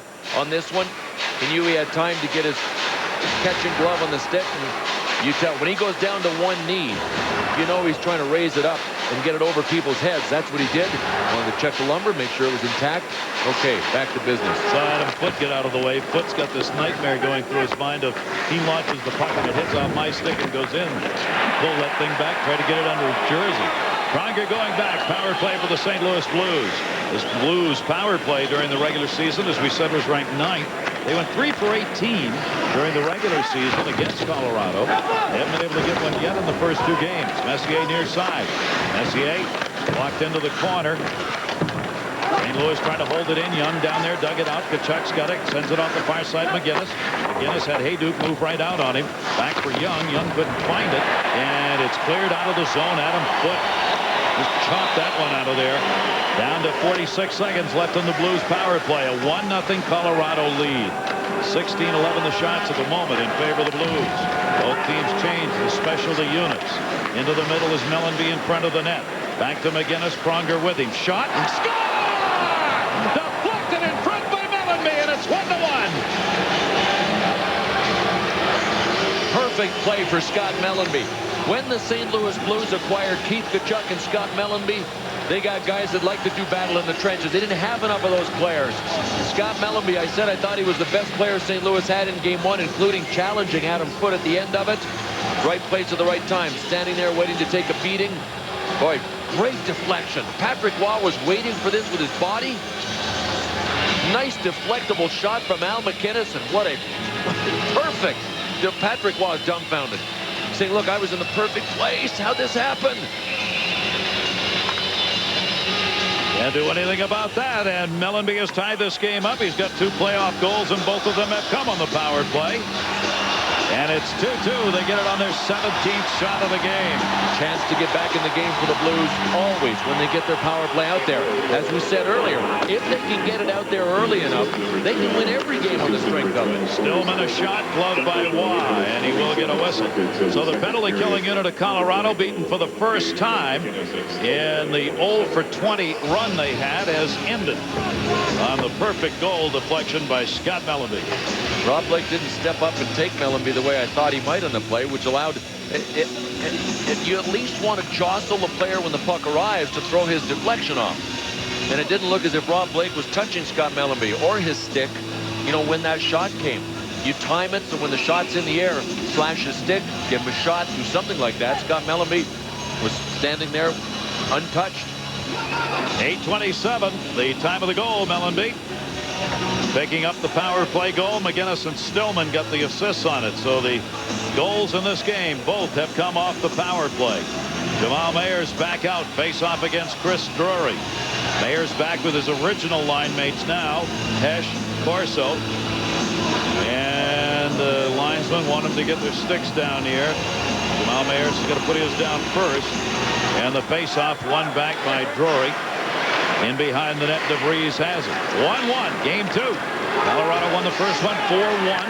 Series, of course, will shift to St. Louis on Wednesday. Roman Turek had to block that one. Longer back in behind the net. Up the near side. Jochen Hesch got it. The very high flip. Deflected down by DeVries and out to center. I thought that looked like it was going to go up into the middle of the clock and just stay there. Lost sight of that. I thought he'd gone into the scoreboard somewhere. Shot from center. Wide. Rebound is knocked down by Gusarov. He tried to drop that into the middle. Gusarov kicking it back in. Would have been offside, won't matter. He was knocked out of there by Colorado. Gusarov back in his own end. Alexei Gusarov hasn't had a playoff goal in 66 games. Not a scorer, but he's just running up the numbers on that one, and that'll be touched up on the icing. We're going to go back and take a look at the goal St. Louis has just scored. There's Rob Blake. He was part of it. He was behind Scott Mellanby. They're right here. I'm trying to figure out whether Al MacInnis got rid of the shot so quickly it surprised Rob Blake. Because he didn't appear to move on the play, did he? He just appeared to stand behind Scott Mellanby. As though he didn't realize a shot had been taken. And any forward will tell you it's a picnic when you've got time to deflect the puck without anybody riding on your back or slashing you. But it's really hard when somebody just jars you as you're going to deflect. It is virtually impossible to stick with it. Faceoff will come to the right of Roman Turek. Played around the near side by Salvador. John Clem held it in. Sakic heads to the middle. Tanguay trying to get it back to him. It was blocked on the near side by Eastwood. Centering pass, Stillman was there instead and took it. His drop pass got blocked, picked up by Eastwood. Eastwood's got a screen in front of him, trying to drop it off, couldn't. Tanguay back. Caught up in the skates. Tanguay up for Sakic. Pushed away from him. St. Louis Blues holding it in here. Good job by Stillman. Clem gets it back. Clem, St. Louis wants a line change here. Cleared back. Hayduke's on the left side. Tanguay, Sakic in the middle. Back for Tanguay. Tanguay kicked it in deep. Hayduke trying to center that one. Got blocked by Drake. Sakic got it to Tanguay. Lined it up. Couldn't get the shot off. And right off the heel of his stick. It'll be cleared by Mellanby, and the Blues will change it up. Bear in mind the streak is still underway here. Colorado hasn't allowed more than a goal. That one's going to be tipped. They almost got one there. Turgeon with a nice pass, but the saucer just stayed in the air too long. 5 playoff games in which the Avs have held it to 1 or no goals. The record is 6 that they're trying to get to. The Blues have put one up here. Foote stepped up to help hold it in. Deflected back along the wall. Foote had already moved away, and the Blues will get it back. Hill up ice. Hill from the red. Sends it to the near side corner. Reed tied his man up. Puck knocked down by Havanoff. Cleared finally by Highnote. And Colorado will take the opportunity to change. Hill back. Leaves it. Kavanaugh in his own end. Kavanaugh got it into the middle of Kachuk. He had it blocked. Kachuk's flash blocked by Podine. Yelled at Podine. Podine going into the corner. Podine wanted to center. Hill took him out. Hill can do some damage on him when he gets you on the wall. Podine. Messier's in front. Shot. Save! And Roman Turic's got it covered. The Blues do not want to go down. 2-0. Colorado, their hope is to go to St. Louis with a 2-0 lead. We're tied at 1. Contributions from everybody. That's how you win. The Avs come out here with their third line now pressuring the Blues. Sean Podine with a backhander. Save turn. NHL Tonight, Tuesday through Saturday on ESPN2.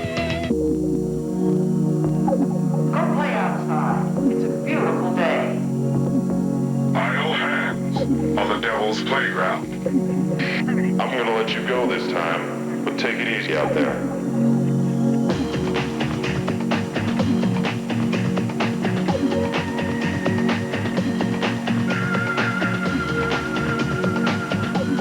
Now get $1,000 cash allowance or low 0.9 financing on Dodge Stratus. Only one left. Who wants the last Frost Brew Coors Light? Beer man. Beer man. Whoa. Close one. Close. The beer man is going to have to consult the instant replay.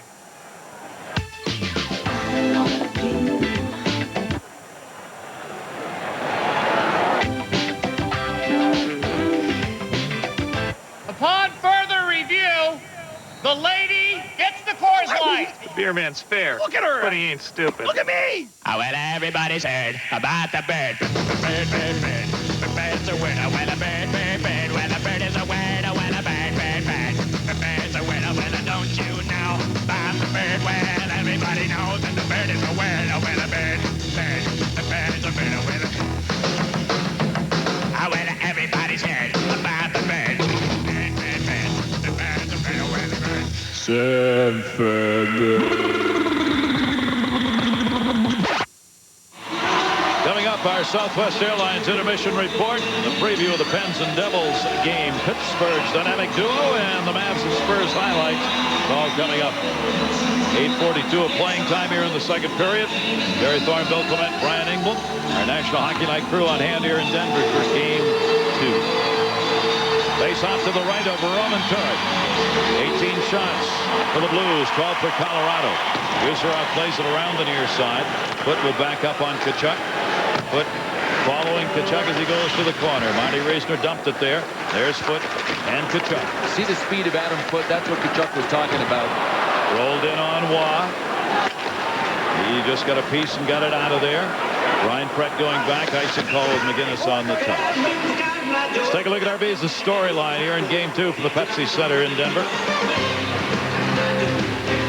Ray Bourque, first goal of the playoffs. His first playoff goal in 12 games. Scott Mellamy, he tied it up. Second goal of the playoffs. His first playoff goal in 9. Our Visa replays. Let's take a look at the power plays that led to goals for both teams. Face-off, Tanguay to Blake to Borg to blasting a 1-0 lead home. In this period, Scott Mellamy perfectly placed with a gorgeous deflection. Fooled Patrick Waugh completely. Found Twine. Our Visa replays. There is Scott Mellamy. 1,079 games played in the regular season, a veteran. There's our summary to the moment. Each team 1 for 2 in the power play. Scoring chances.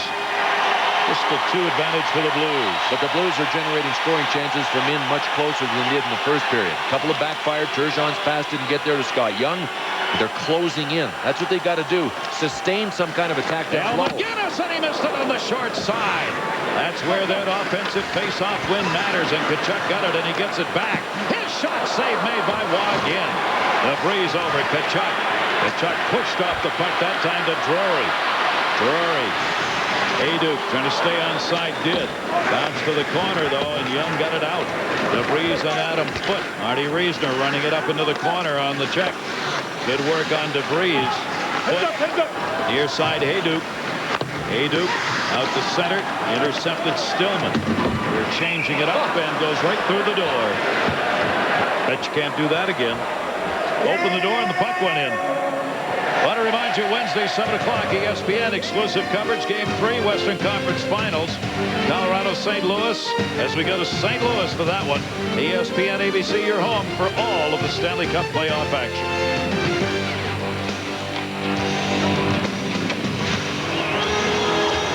Right off the draw here.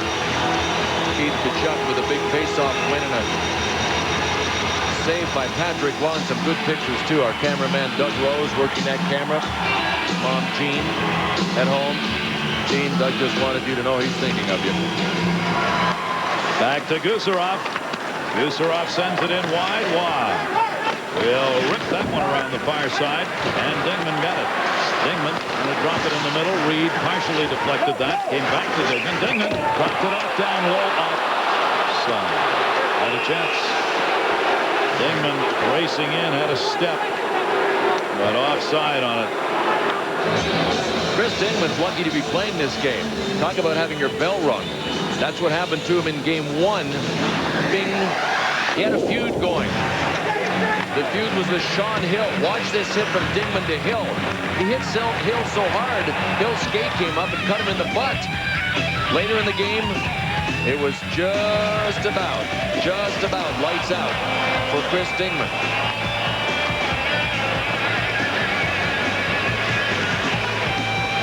That's pretty close to lights out. That's a hit. It's a real question whether or not he was going to be in the game. Dingman thought he would not be playing. Rob Hartley, after the morning skate, decided he was all right, so Dingman felt that way, and they went in. Corso dumped it in. Skula giving chase. Looked at Clem. Had to go back himself. Jamal Mayer's on his back.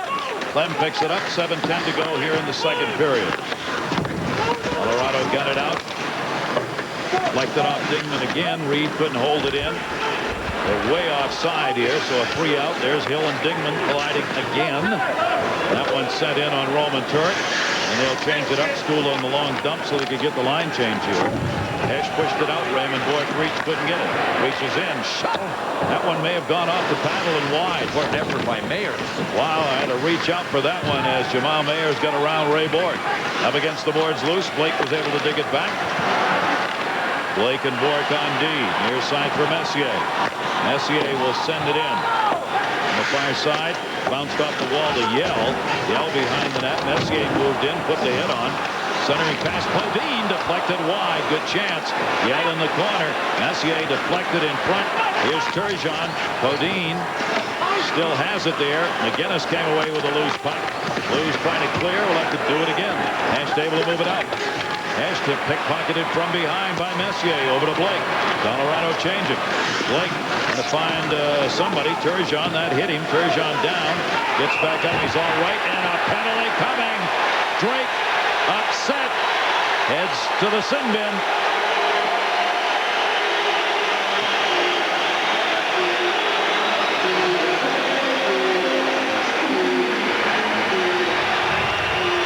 Joe Quingle's not real happy either. Interference is the call. The Avs go to the power play. And high note for Colorado trying to get in on the forecheck. No doing.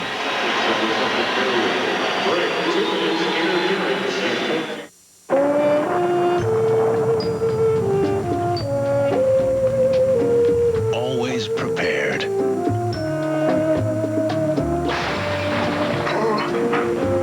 Always alert.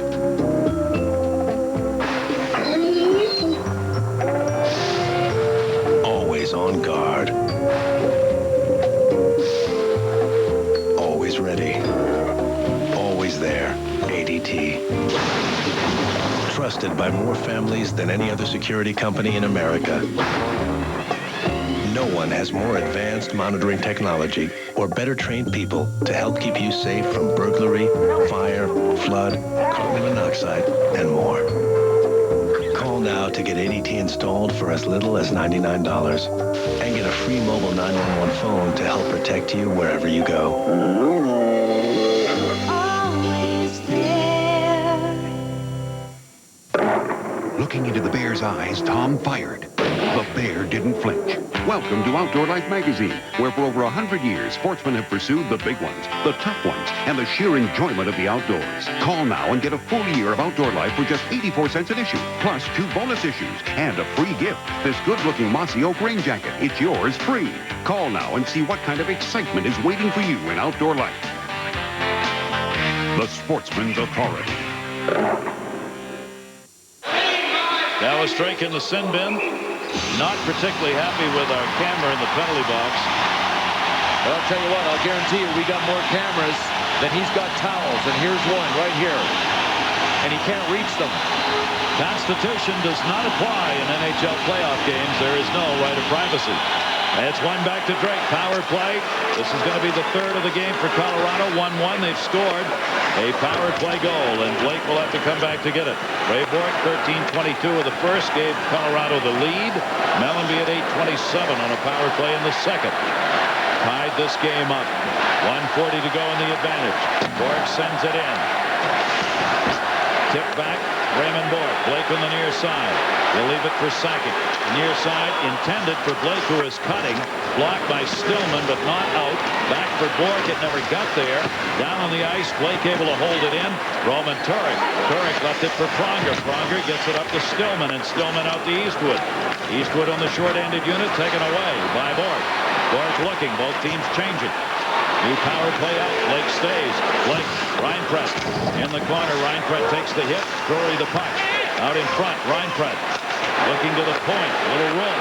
The blast deflected away. Scott Young after Adam Foote took the shot. They clear it the length of the ice. It'll be held back at the other end. This power play of Colorado, as we said, has been hot. 5 out of their last 10. They put to the back of the twine on the advantage. Chris Drury. Drury will move it in. Drury goes around Young, then got tied up. Drop pass to the point. Came back into the middle. Good job by St. Louis on the kill. Blake will knock it down at center, taken by Reinprecht. 30 seconds left on the advantage. Colorado trying to get another change here if they can get it up ice. Adam Foote. Drop deep. Good play by Hesh, who forced that play back for so long. Hayduke. Eastwood takes a whack at him. Hayduke moves it in with Sakic. Sakic stood up by Hill. Eastwood knocked down. Back into the middle. Foote. His shot got blocked into the corner and cleared off Foote and out to center. Good work. Salvador blocked it. And that's going to do it on the power play. No shots on that power play for Colorado. Back to 5-on-5. Sakic. Pass came right back to him. Podine tied up. Great shot. Deflected wide. Turek had it covered down low. Sakic got it back to the point. John Glenn, his wrister. That deflected wide. Joe Sakic got back in front with Podine on that. Here's Dallas Drake. Drake the heart around near side. Never got there. The draw to get it centered by Tanguay. Cutting it back is Bourque. Save made. Covered up by Turek, and he gets the whistle. What a sequence. Shall we dance? You never let me lead, said Marty Reisner. Going at it with Dan Hinote. Some weirdness in this sequence. One shot from the point bounced like a lacrosse ball and deflected twice. And then when there was an attempted clear by St. Louis, look at this. It hit Mick Magoo in the back. Dropped right down to Tanguay, who made a terrific play here to keep it alive. They got up, found on his knees. Tanguay found Ray Bourque. Blues were falling everywhere to try to block it. Oh, that's a major league play by Tanguay. Boy, not only that, to get it back on his knees, give it to Ray Bourque. Blues have already seen one goal that came as a result of a puck hitting a linesman in the first game. That one hit a referee and almost got out there. Alex Tanguay, yet another one of these depth players of Colorado. Won 5 faceoffs out of 15 in game number 1, but he won the faceoff that led to Ray Bourque's goal in this one. Another faceoff coming to the left of Turek. Long time to make these line changes here. The officials trying to get him lined up for the draw. Hinote waiting. Turgeon had stayed out. Colorado makes the last late change. Reed going to the bench. That's what we're waiting on here. Dave Reed's over there, and he was delivering a message of some kind from Mick Magoo to Hartley. Magoo didn't want to deliver it himself, so he sent Dave Reed over, it looked like. have to guess, but I suspect it had something to do with these line changes. Beat him up. They're being delayed. High note and Turgeon on the draw. Into the corner, Gusarov. Turgeon, credit for winning that draw. Pronger back will get it up and cleared to center. High note on the intercept. Raymond Bourque back on D again. Pressure put on defensively by Turgeon. Popped it up once, not twice. Reed's got it. Reed looking. Reed will send that one in or try. Now they've got to get back on side. Bourque and Blake. Blake near side boards at the red line. Backed up on the defenseman. Lost control. Banged off Gusarov. Gusarov sends it over to Pronger. Drury grabs his jersey. Goes for a ride. Bodine able to hold it in. Bodine will get it back. Nope. Came away to Young. 2-on-2 the other way. Blake and Bourque back on D. Young moves it to the near side. Turgeon helping. Shot deflected. Great back-checking job right there. I think that was Billy Niemanen or Sakic. I got to tell you, I don't think I've seen Pavel Demitra touch the puck inside the top of the circles in this game. Another big blast. McGinnis, his own rebound, in behind the net. 1-1. Shot right through the crease. Quick chance for Mellanby again, who's got the goal for the Blues. Near side to Hayduk. Hayduk the drop to DeVries. DeVries into the corner. Taken out of the play by Mellanby. Mellanby and Edu battle along the wall. Hayduk joins in. DeVries took it away. The defenseman down low. DeVries kicks. Sakic up. Comes over to help. Hayduk got it to him. Sakic drops it back to the point. Shot there. Score!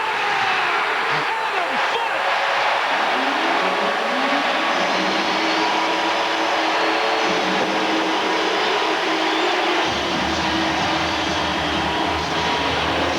Four men deep, one man back. That's all the Avs needed on this one.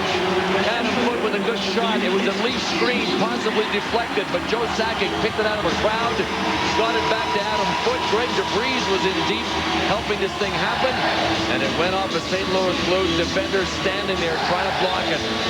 Adam Foote shot down. I think it might have been Bryce Salvador. I'm not sure, but it actually hit and then bounced. So a break for the Avs, but they created it with four men down low making it happen, and they gambled, and it worked. Adam Foote. Second goal of the playoffs, and it comes under the 2-minute mark of the period. And the Avs are back on top again by a score of 2-1 with an even strength goal. Brought back in by Drake, leaves it. Young shot, block, rebound. Drake's got it. Drake turns it, changing the D. Had nobody back at the point. Had to go low. Young got it. Young. St. Louis trying to get this tied up here in the final minute 30 of this period. Turgeon. Near side, cleared out. Good work by Heinold to get it out of there. Both teams on a line change here. Drake picks it up. Colorado's go-ahead goal for the moment. Foote got it, second of the playoff year. Sakic and Hayduk at 18:04. There's Sean Podine. Sean Hill coming back to get it.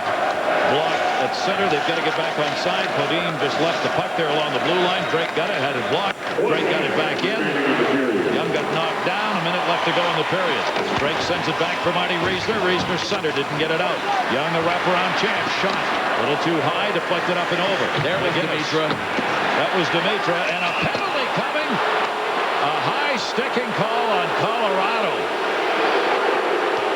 Dave Reed with his titanium plate is arguing the call. The jaw still works well enough to argue it, but it ain't going to work. Mick Magoo had him. 14 White, high stick. Dave Reed was back down low in front of Patrick Waugh trying to clear traffic. Came up on Dallas Drake. Oh, you know what? Got the wrong guy. That's all. It was John Clem. Straight right to the jaw of Dallas Drake. Things happen so quickly out there. You see a 4, you think it was 14. The last goal. Shot, oh, huge screen. Gosh, both Mike Eastwood and Bryce Salvador not only screened Roman Turek, but then they bounced it in. Adam Foote gets to the bench. Hall of Famer Brian Trottier said, I love you, man. Rule of D, goaltender's rule. You can't stop it. Don't stand in front of it and deflect it. Let me see it. High sticking call on Reed. Now 45 seconds remaining here in the second period. So the St. Louis Blues will get to start the power play here and continue it if they need to. Sad for Roman Turek on that last goal is that the two St. Louis Blues players were the only guys screening him. 1 for 3 for the Avalanche. 1 for 2. Pronger able to hold it in. It would be a big hold. Held in, but Pronger's reaching across. Here's Tkachuk. Tkachuk looking. Blue line chance, McGinnis. Didn't sit for him. His pass deflected. Stillman in the corner's got it. 26 to go in the period. Tkachuk with it. Pronger sneaking in on the offside. Foot almost stole it. Tkachuk got it back to Pronger. Back to McGinnis. McGinnis blocked. Messier went right down in front of him. Pronger in the corner. 13 to go in the period. Stillman couldn't handle. Tkachuk and Messier will do battle. Little help by Foot. Back onto the point. McGinnis and Pronger. Pronger winding up. Shot deflected. What a save! Oh. Patrick Waugh on a deflection. Got it in the glove. What a play. Scott Mellanby with another magnificent deflection. Only robbed by a spectacular glove from Patrick Waugh. Finally, a little bit of time at the top of the power play for McGinnis to play pitch and catch with Pronger. Scott Mellanby, same kind of deflection. I mean, he reverses the angle of this trajectory a bunch, just like he did on the first one. Then again, nobody on Scott Mellanby had time to deflect.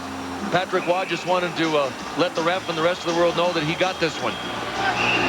All positioning. When Patrick Waugh goes down to the butterfly, that puck was coming low, so his glove was down, supporting his pads. Oh, Scott Mellanby robbed. He could have had two beautiful deflection goals on the power play in one period.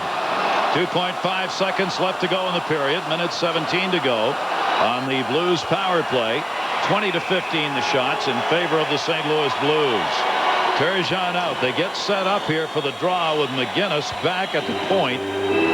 Pronger and Jamal Mayers will move to the inside slot here. Figured they might pull Turek here with 2.5 seconds. He is still in net at the other end. They've not put the extra skater out. The bang-bang play can work against you if you pull him.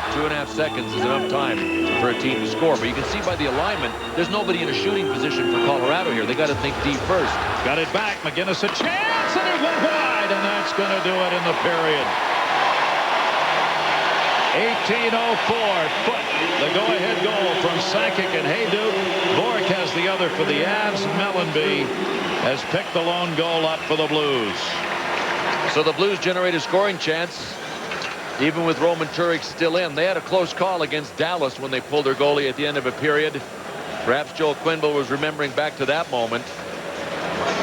But Al MacInnis, from this angle, we will know how close this rolling bouncer that went right through the crotch of Pierre Turgeon from behind came to going in. That went through everybody. 2-1. Avs leading it going to the third. John and Barry. All right, Gary and Bill, thanks a lot. The St. Louis Blues, who rolled past Dallas in the last round, one reason why, or you've said it, as long as I've known you, your best players must be your best players. Well, taking it into the dressing room of St. Louis before both these games, and up on the board, they got the Colorado lineup, and the names that are circled are Sakic, Hayduk, and Tanguay. We got to stop these guys. We know they're the best players. We shut them down. We got a great chance of winning. What's happened in this series so far, 6 goals scored for St. Louis, or 6 goals scored by Colorado. Hayduk, Sakic, and Tanguay have been on ice for all 6. Unbelievable. They got to stop that line if they have any hope of beating the Avalanche. And St. Louis is getting very little out of their best players right now. Only 2 goals in the series. Stick around when we come back. We will talk about some stars of the Pittsburgh Penguins, some guys who must become unleashed if Pittsburgh has a shot against New Jersey. Our son was studying to be a rocket scientist, but now he has a position here in the stadium. Hey, Dad. Son, I'm so proud. How about serving me up one of those frost-brewed Coors Lights? Sure, Dad. But first, there's something I need from you. I know, son. I know your mom told me. I have to show you more affection. You actually need to show me your ID. What? 21 means 21. No ID, no Coors Light. But he's old enough to be your father. Like I haven't heard that one before. It's like the tooth fairy thing all over again. Welcome back, Mr. Lewis. Anything to declare? Oh, yeah. Do you ever have to make a phone call from a foreign country? You can't use your cell phone because it won't work. You can't call from your hotel room because they charge up the wazoo. You know how many drachma it takes to make a conference call? I got square coins. I got round coins. I got coins with holes in them. You want them? Take them. Take them all. Anybody want coins? Square coins? Round coins? They're useless. Now there's a phone that does work around the world. The Nextel i2000. Nextel, more ways than anyone to communicate with everyone. Arby's introduces Market Fresh Sandwiches, real deli-style sandwiches from a fast food restaurant. They're made with thick-sliced honey wheat bread, all soft and fresh. Tender meats like slow-roasted ham, sliced just so. Delicious Swiss and the freshest toppings. Each made fresh for you. Authentic deli from a fast food restaurant. Now that's something you don't see every day. Unless you go to Arby's every day. Arby's new Market Fresh Sandwiches satisfy your grown-up tastes. I like this one and that one, Daddy. You have to pay the man for the rabbits now. Can I write a check? Have to see some ID. Okay. Love is in the air, everywhere. Have to call us in. Okay. Just a minute. Daddy. Have to see a second ID. Okay. This doesn't look like you. Date of birth. Have to go on this end. Next time, use the Visa check card instead of cash or checks. It'll get you in, out, and on with life. Mother's maiden name. Hello? Server? Got it.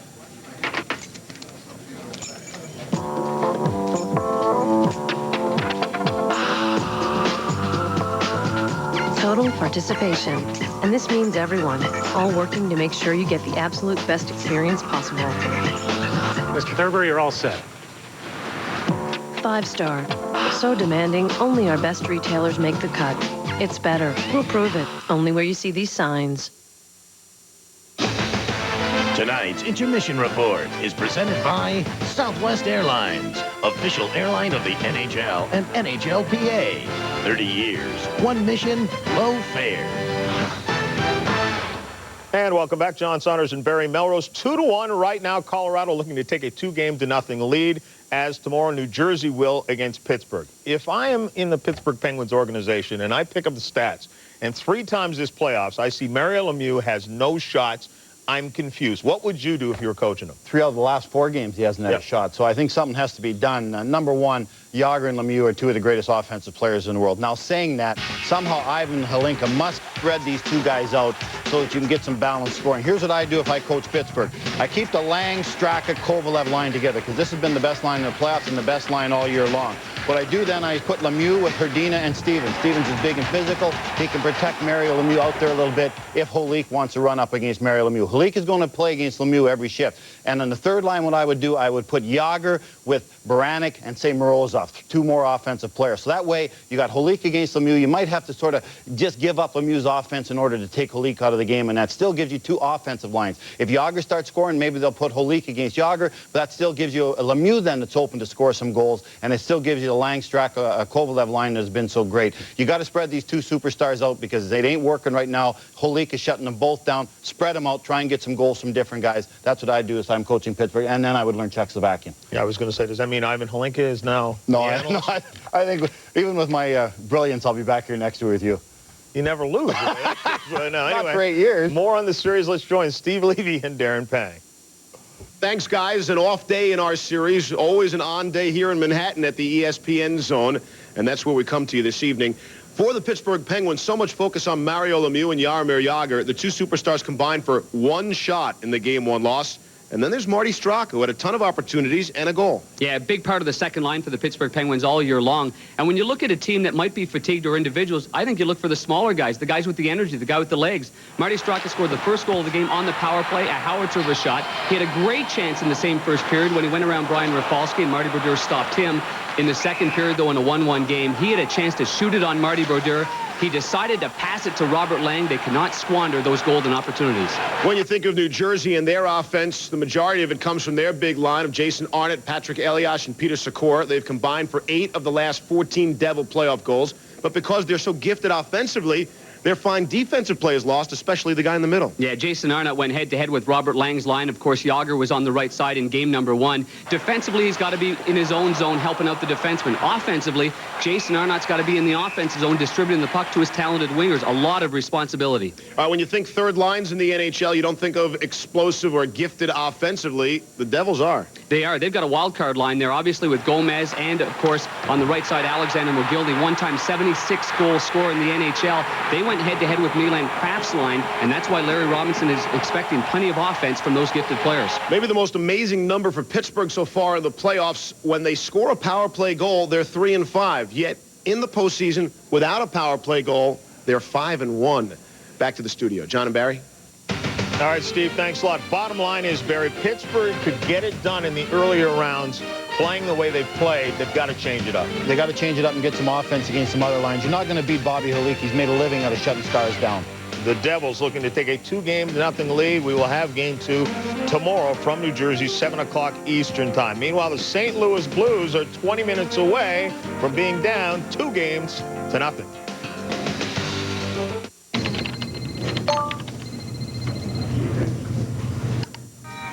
Congratulations! You've launched the pink slip virus. Your office is now infected. They'll soon trace it back to you. Good luck finding a new job.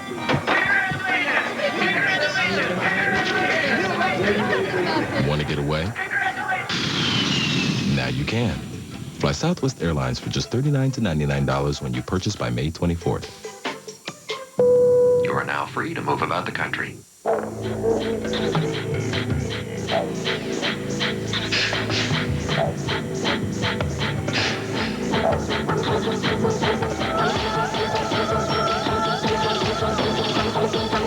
There is a world where you see, hear, and feel things like never before. Where design awakens all your senses. This is the world of Samsung, and everyone's invited. Circuit City presents the perfect gift. Step 1, find it. Come in and explore the possibilities, from digital cameras and broadband modems to wireless phones and satellite systems. Step 2, love it. Plug it in, turn it on, push the buttons and ask questions. That's why we're here.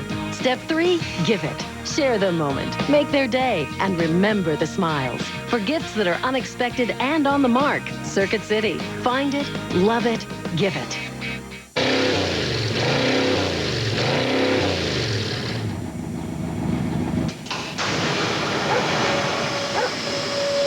Some guys take their car's performance a little more seriously than others. That's why they turn to Valvoline SynPower Complete Fuel System Treatment.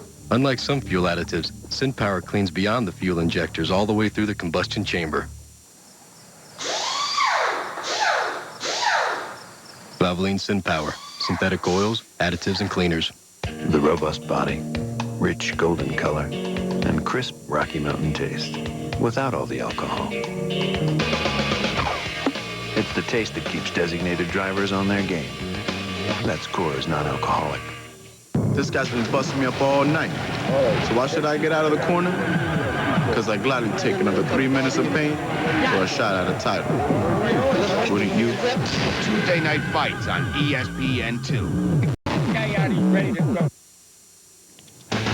This is the Southwest Airlines Intermission Report. John Saunders and Barry Melrose. A little NBA action for you. The Mavericks trying to stay alive against the Spurs. Tim Duncan past Calvin Booth. He gets the dunk. Spurs have an early 6-point lead. Then they're up 51-38. Duncan past Juwan Howard this time. Lays it in, plus the foul. San Antonio has a 15-point lead, and they add to it. Well, let's get the old guys involved here. Terry Porter, been in the league a long time. To Danny Ferry, who's been in the league a long time. And that was a long shot for 3 more. Long in the tooth are the Spurs. Short in the hair. But they're looking to get back to the NBA championship again that they won a couple of years ago. 85-71. Looks like they'll move on to face the Lakers. Duncan, 30 points and 17 rebounds. Sports Center, when we're done with hockey, Rich Eisen and Stuart Scott will be along to talk more about that game in the NBA between the Spurs and the Mavs. The question of the night, Chris Webber. Where might he be heading after leaving Sacramento? I know the Kings would like to keep him there and beat the Mets. It's all coming up after the Blues and the Avalanche.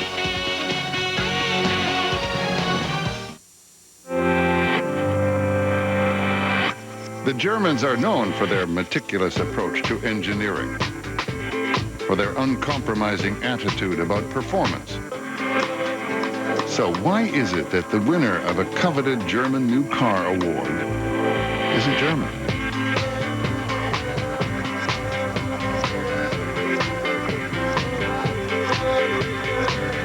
The Volvo S60.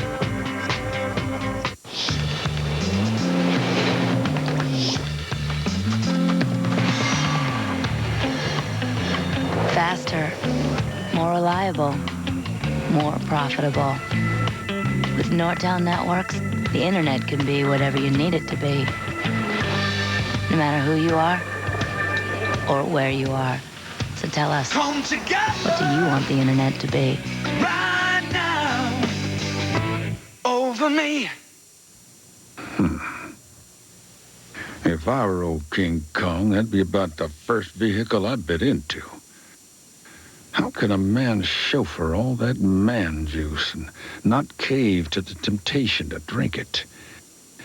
Well, if he can drive without driving drunk, surely everyone else can. Everyone sharing these roads deserves to enjoy a long and happy high life. It's the hottest thing to ever come out of Taco Bell. Introducing the grilled stuffed burrito. Inside it's sizzling with flavors melting together. Outside grilled crispy and delicious. The new grilled stuffed burrito. Grilling makes it better inside and out. I'm Jason Williams, and this is ESPN, the magazine's brand new mascot, Maggie the Magazine. I guess she's supposed to represent how great the magazine is, but mostly she just gives people the creeps. Senator, he has a problem. A government agent they no longer control. Did you know that I can buy nuclear warheads for $40 million each? His resources are limitless. His plan is flawless. This operation's moving fully ahead. All he needs is the password. This is now an aerial pursuit. Hold on! From the producer of The Matrix. Not everything ends the way you think it should. Swordfish. This film is not yet rated. Starts Friday, June 8th.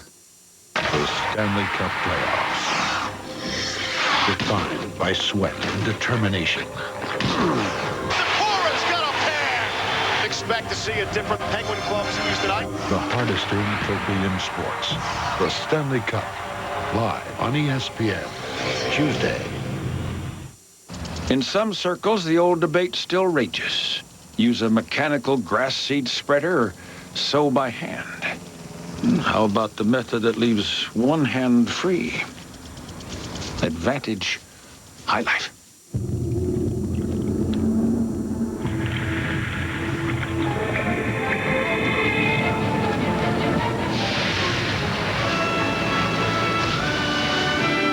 The all-new 2002 Ford Explorer.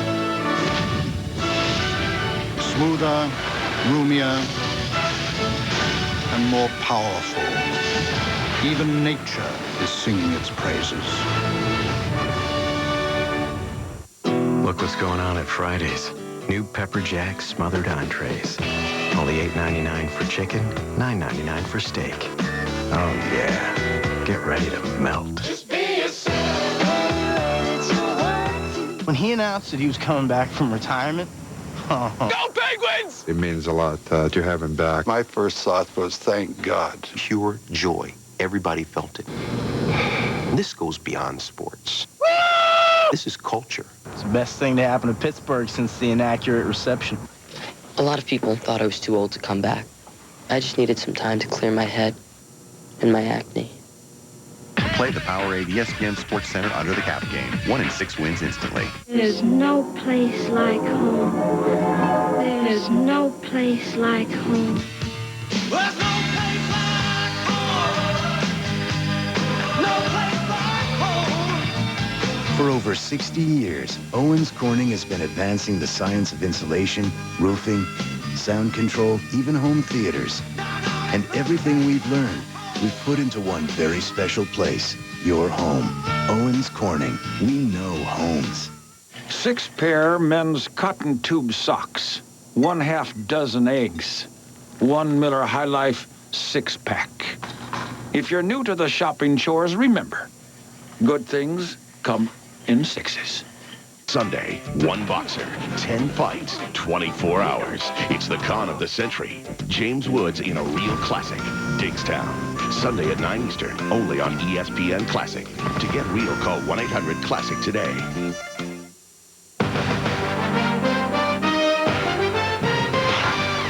ESPN's coverage of the Stanley Cup playoffs is brought to you by Red Zone from Old Spice. Intense protection for intense people. And by Miller High Life. Welcome back, everybody. Pepsi Center in Denver. And a a 2-1 Avalanche lead as we go to the third period. Patrick Waugh trying to continue the streak. 1 goal or less, 5 consecutive games already. The record is 6. Ottawa 27, Montreal 44. But nobody in the modern era. What an achievement that would be. He gets great amount of help, protection in front defensively, and also offense. Ray Bourque with a goal, Hood with a goal, Rob Blake with an assist. They've been on the ice, one of them at least, for all but 4 minutes and 3 seconds of this tilt. And Ray Bourque has said many times, it is easier to play with the lead on my legs than it is when we're playing from behind. Shift lengths, check this out. Blues, they're up to 39 seconds tonight. The Avs, less again tonight. Now the Blues wanted to have high tempo, short shifts. That's what's underrated about the Avs team, the tempo that they play at and the length of their shifts. 37, 36 seconds and off. Now the power play continues here. 1:06 left to go in the power play for the Blues, with the Avs leading it 2-1. Adam Foote behind the net, penalty killing unit out there for Colorado as we start the period. Up, not out. Stillman almost took it out. Off the side of the net, Mellenby, who's got the goal for the St. Louis Blues, taken away by Bourque, and Bourque clears it out. Joe Sakic, 2 goals, 2 assists in the first game, does not have a shot in this game. He has not taken a face-off. Chris Drury has not had a shot in this game. Ray Bourque has 4, and Blake has 3. The defensemen have 7 of the 15 shots taken by Colorado. Hayduk moves it out. Dropped it off. Penalty killing unit will clear it in. John Clem. Back to get it is Turgeon. Turgeon still does not have a shot in this game. Pavel Demitra, the other man they're trying to get wound up, has had a couple of chances in this game and a couple of shots. In behind the net, DeVries knocked it away to Sakic. Sakic cleared, not out of the zone though. Young held it in. Power play, 5 seconds left. Turgeon's in front of the net. Driven back by Blake. Blake the hit on Young. Sakic moved in to get it. Sakic got it up and got it out. And that's it. That was a Joe Sakic bounce right over Havanov stick. Power play over. They do not convert on it. 1 shot on that power play chance. And this will be touched by Clem for the icing call. It remains the Avs up 2-1. The symbol of excellence in hockey, the Stanley Cup. The New Jersey Devils defending that cup. Their series against the Pittsburgh Penguins Saturday, ABC. You'll see at 3 o'clock Eastern, noon Pacific, Saturday for Game 4. We're down to the final touches on this masterpiece. This 2000-2001 NHL season. The Devils up by a game, Colorado up by a game, and yet we're just about halfway there. I mean, many teams are gone, but we're just embarking on the second half of the playoffs for the players that remain. The long and winding road. It almost takes you to the baseball all-star game. Colorado with the 2-1 lead here. Face-off won back by Jamal Mayers, played by Gusarov. Pass deflected to the near side. And out. This will be chased down by Marty Skula. Jamal Mayers chased him back. Bounces into the middle to Hesh. Hesh trying to get a shot off. Tied up from behind. Great back-checking by Tanguay. Hesh again off the outside of the net. Around to Tanguay, and Tanguay pokes it out the center. John Hill back to get it. See if St. Louis can get any shots from close in. Remember, the first period, they only had 2 chances from inside the tops of the circle. Second period, they had 7 shots. 5 of them came from the doorstep. That's where they'd like to get again in the third period. Chances in close on Patrick Waugh. Turek cleared it around. Dingman on the intercept as Turek had to hurry to get back into the net. Kachuk on the far side. Kachuk turning with it. Kachuk has not had a shot in this game. That will be cleared out. Got some big games, offensive guys that they were looking to, St. Louis, to get going, who have not gotten going, at least shot-wise in this game, and I think that's fair because they haven't had chances. But it's been really tight 5-on-5. I mean, it's no wonder the offense has come from the power plays, because I'll tell you what, if you're looking for any cheap real estate out there, you ain't going to find it. It comes with a price tag. Colorado in the playoffs, 5-on-5. They have the advantage, 21 goals to 12 against. St. Louis only a +2, now a +1 in 5-on-5s. Our Nextel League leaderboard, Braven Bourque chasing Coffey for that number 3 spot. Gretzky and Mark Messier, 1 and 2, our Nextel all-time assist leaders in the playoffs. Ray Bourque better than an assist in this tilt, a goal. Yeah, we'll tell you, they'd love to have a cushion. They've got enough to win this game right now. Let's rock this house. Can they hold it to 1 goal for 6 consecutive games? That would be an amazing feat in today's NHL. That's hard. But lots of hockey yet to play. 17:06 left to go here in this third period. Off the draw, Tanguay and Eastwood are going to have to do it again. Alex Tanguay took faceoffs in junior hockey, but only in his second year. He played a couple of years after that, and he told me this morning, he said, it's been a long time. It's been 4 years since I've taken draws, and he said, trust me when I tell you, the guys in the Quebec Junior League, when I played in Halifax, weren't as good as Mike Eastwood and Pierre Turgeon. He's 3 for 6 through 2 periods on faceoffs. Chris Drury and Stefan Yell have been the primary faceoff men for the Colorado Avalanche. Into the middle, Eastwood. Eastwood taking off the puck, and that's going to be whistled on the offside. Mellenby hung on to it, and the faceoff will be back at center. Our game track keeps you updated on what's been going on in the game. If you were not with us all along here, right now the Colorado Avalanche with a 2-1 lead, a chance to go up 2-0 in this series. Each team with a power play goal. Gary mentioned shots from the defenseman for Colorado. St. Louis, the same idea. And that tells you that everything is getting shut down low with great defensive play. I mean, all 5 skaters on the ice for both of these teams. They collapse all the way down to the hash marks. So your shots have to come from the points. 9 of St. Louis's 20 shots from the D. 10 of Colorado's. 15 from the D. Here's Eastwood ready to take the face-off, or at least try. Drury. Eastwood's going to get chased. Now, he's their best face-off man, but he's only 6 out of 15 through 2 periods. With that, the Blues still have a 5 percentage edge in face-offs through 2 over Colorado, 55-45. That'll be dropped back. 16:46 to go here in the third. Moving up, Billy Neiman and knocked the pass away. Colorado trying to muck it up at center now. Al McGinnis will dump it in deep. This is where Waugh's ability to play the puck comes in. He drops that one off this time, gets it up. Billy Neiman and kicked it back into the zone himself. Knocked away to center. Messier's got Messier let it go to Drury. His shot partially deflected. The Avs wanted to get a line change there and will right now. Kavanaugh cleared that one out. Ray Bourque tipped it right back the other way. Eshed along the near side, off the far side wall, Young to Blake. Blake gets it out of there. Goussarov back at his own blue line. Turgeon, Raymond Bourque. 177 to another. Up for Sakic.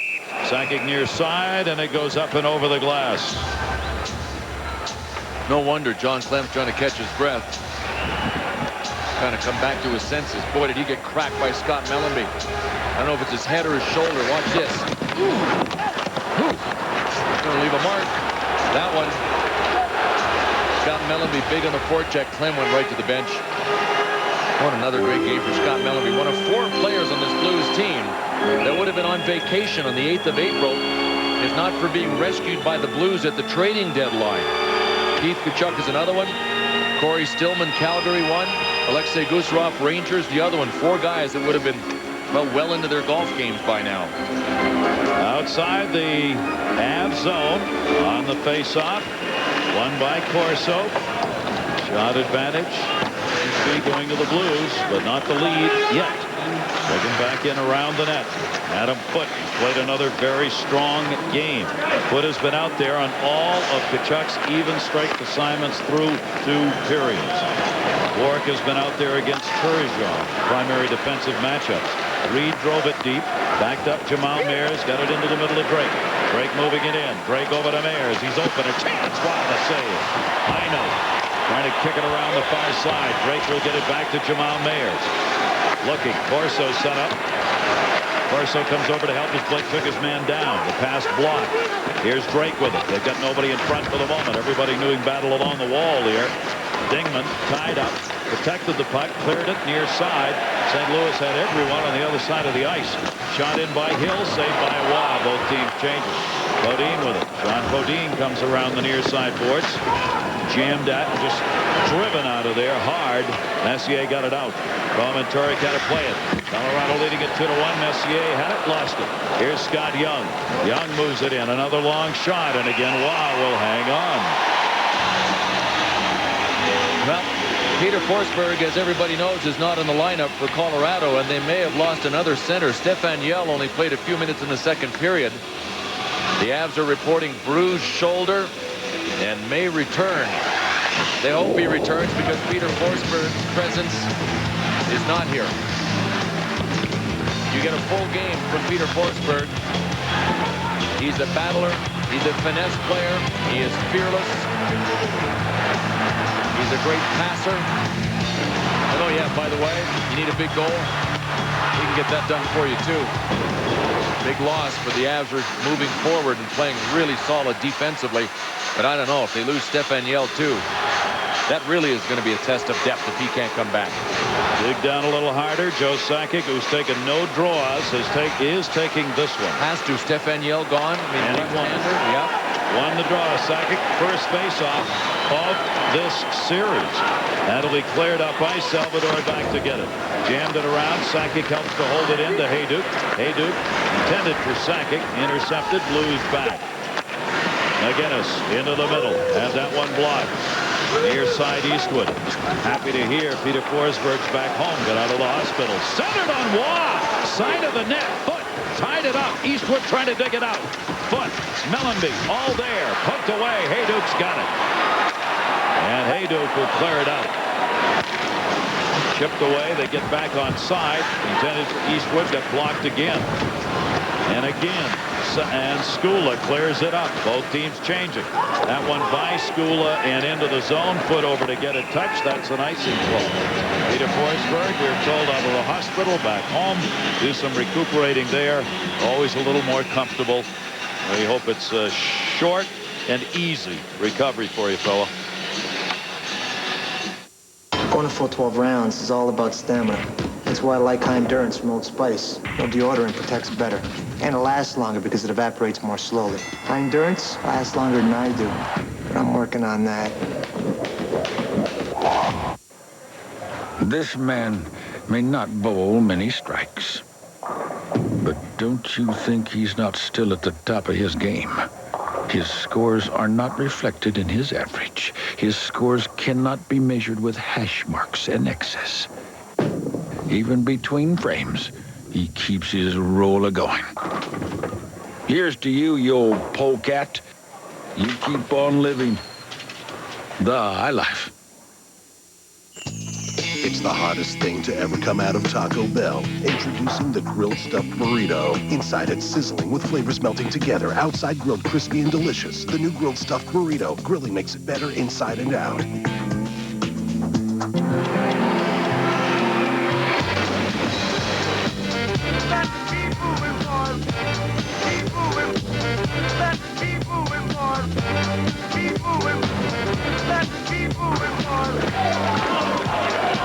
Thank heavens for turbos. The Volvo V70 T5, the next generation family car.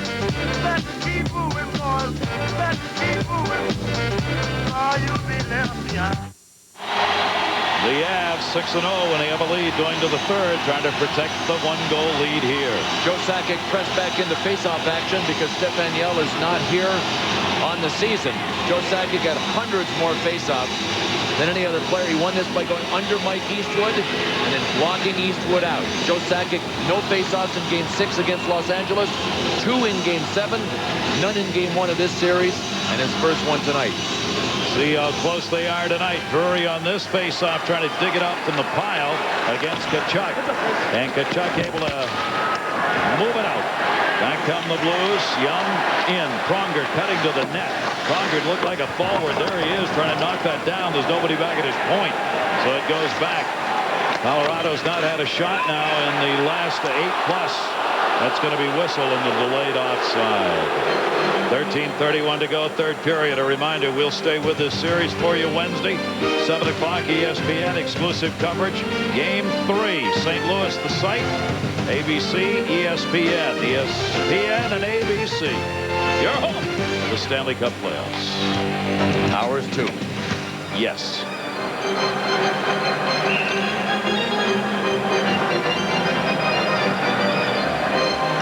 We'd love to show you Debbie Sakic. She's busy talking to a little person. Hey, nice hair. Okay. Thank you, Debbie. Faceoff will come outside the line. Roman Turek looking out. Tanguay, that one is going to be won back by Turgeon, who gets it back. Near side, deflected away from Young. Here comes Hayduk. Hayduk looking. Hayduk just drops it in. That's going to be whistled on the offside as well. Choppy third period. Not a lot of flow to it. Colorado. Just the way the Avs wanted, huh? Yeah, just the way they wanted. They would like a shot or two, though, I think. Well, they haven't had one, what, in about 9 minutes now since they scored. It's been a 8:36 to be exact. 8:35. Give or take a second. Who's counting, right? That's right. Here's Sakic dumping that one in. And Roman Turek behind the net, left it for Pronger. Pronger up the near side. Too far ahead. Raymond Bourque there. Sakic wide side again. You see what Colorado's doing now because St. Louis is going after the puck. Everybody on the side of the ice where the puck is.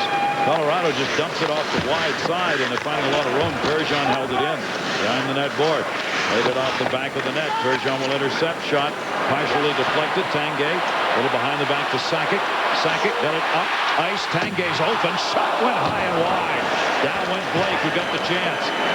Blake followed it up, and what ended up being a 2-on-3. Pronger took him down near side for McGinnis. Al McGinnis out to center. Both teams changing. Again, the dump in, not controlled by the Blues, and Reed gets it out of the zone. Reed again. He's got a man in there. They got to get onside. Reed held it up along the line. A strong right by Gusarov. And a great skate kick by Dingman to keep this puck deep. Off that broken stick, Reed able to hold it in as Hill tried to clear. Roman Turek back. 12 minutes to go in this third period. The Avalanche playing D at center, forcing the dump in. Waugh goes back. Backs the puck up far side. Not enough to get it out. Shot right back near side to Reed, and Reed will clear. Boy, John Clem got crushed again back there, this time by Corso. Here's an interception. They got Reed in the middle. Shot and a save made as Billy Nieminen wound up and took it on Roman Turek. Well, we've talked about Colorado and how good they are defensively. One of the reasons they're so good defensively, we'll show you their backside pressure. First of all, you got two guys backing up here, and they're under attack from the Blues. As the Blues come, if we stop it right here, what you'll see already, 1, 2, 3 different Colorado forwards coming back. In this case, one's a defenseman because Drury is back here on the blue line. But that's backside pressure. Nothing going. And by the time you get the puck deep, you got 5 defenders back in there. I mean, both of these teams are excellent at backside pressure. Just an example of Colorado. Sean Podine working off Alexander Kavanaugh, working him over deep. Podine doesn't care whether he's got a helmet. He's going to play the same. Matter of fact, he might never play again with a helmet. Look at him. Chewing on a bottle. 11:38 to go in the third. Face off, one back. Long way to go for the Blues up ice. Eastwood got it out. That's it. The breeze. Melleby put the bump on him. Mike freed up. Melleby back on the far side. Left it. And that's going to be whistled in the outside. So the shot continues here in this third period. And it continues a 2-1. Joe Quenneville's club trying to find a way here to get another goal after that power play goal by Melleby at 8:27 of the second. You know, we mentioned that most of the shots in this game, I shouldn't say most, just about half have come from the defenseman. Well, in Colorado's case, more than half. But the Blues, if they can spring Al McInnes loose for a shot, I mean, this game's choppy, yeah, and that's well documented if you've been watching. But the Blues have some weapons from the blue line, too, named Pronger and McInnes, if they can spring one of them loose, especially Al McInnes. If I'm Colorado right now, I'm Bob Hartley saying, look, have great backside pressure, but once you get back into the hash marks, turn around and go back out and take out McInnes. Marty Reisner gathered in. Ray Borg, the hit. Puck kicked back behind the net to Tkachuk. Tkachuk comes around. Forehand chance. Shot. Deflected, did not end up on net. 4 Colorado Avalanche were between Tkachuk and Patrick Waugh, and it got blocked. This one will be chipped out to center. Avs changing. Bourque will get it back. Sakic can just come out on the ice. Ray Bourque gives it the old 9-iron out to center ice. Sakic will come back and help again. 10:49 to go in the third. Sakic will move. Sakic in, turning it down the middle. Couldn't get through the D. Young clears it back out. He was surrounded. I'm talking surrounded. Want to talk backside pressure? There were 5 Blues around Sakic when he hit the blue line. Knocked down to Al McGinnis. McGinnis on the far side. Both teams change it up again. This has been a tough building for the Blues since Colorado came here from Quebec. They've won only 3, lost 9, and tied 2. First time these teams have met in the playoffs. Got it ahead. Reed couldn't hold it in the zone. Back. Quick. Stillman looking. Shot blocked by Clem. Eastwood. Eastwood's pass blocked by Blake. Blake ties him up, and it comes away to Clem.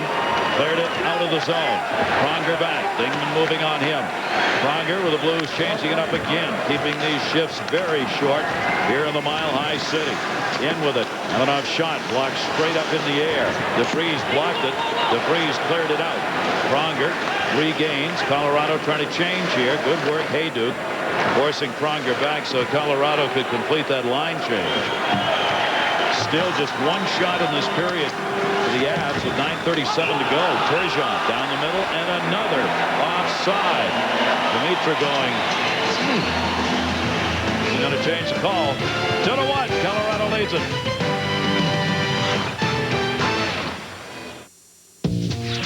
Sprint is challenging small businesses all across America to spend less money. Announcing the Sprint Small Business Challenge. If your business spends at least $50 a month on domestic and international long-distance calls, we'll lower your total bill or give you $100 of free long distance just for trying. It's easy. First, send us your long-distance bill. We'll evaluate it. Then, we'll lower it or give you $100 of free long distance guaranteed. Just call 1-888-SPRINT-BIZ. There are no long-term commitments, no hidden fees. End of story. That's how confident we are that we can deliver the highest quality service with the lowest bill. And that's just part of the good news. With Sprint's Savings Alert, you can be notified if our rates go down during the year. So take the challenge. Call 1-888-SPRINT-BIZ for details and get a lower bill or $100 of free long distance guaranteed.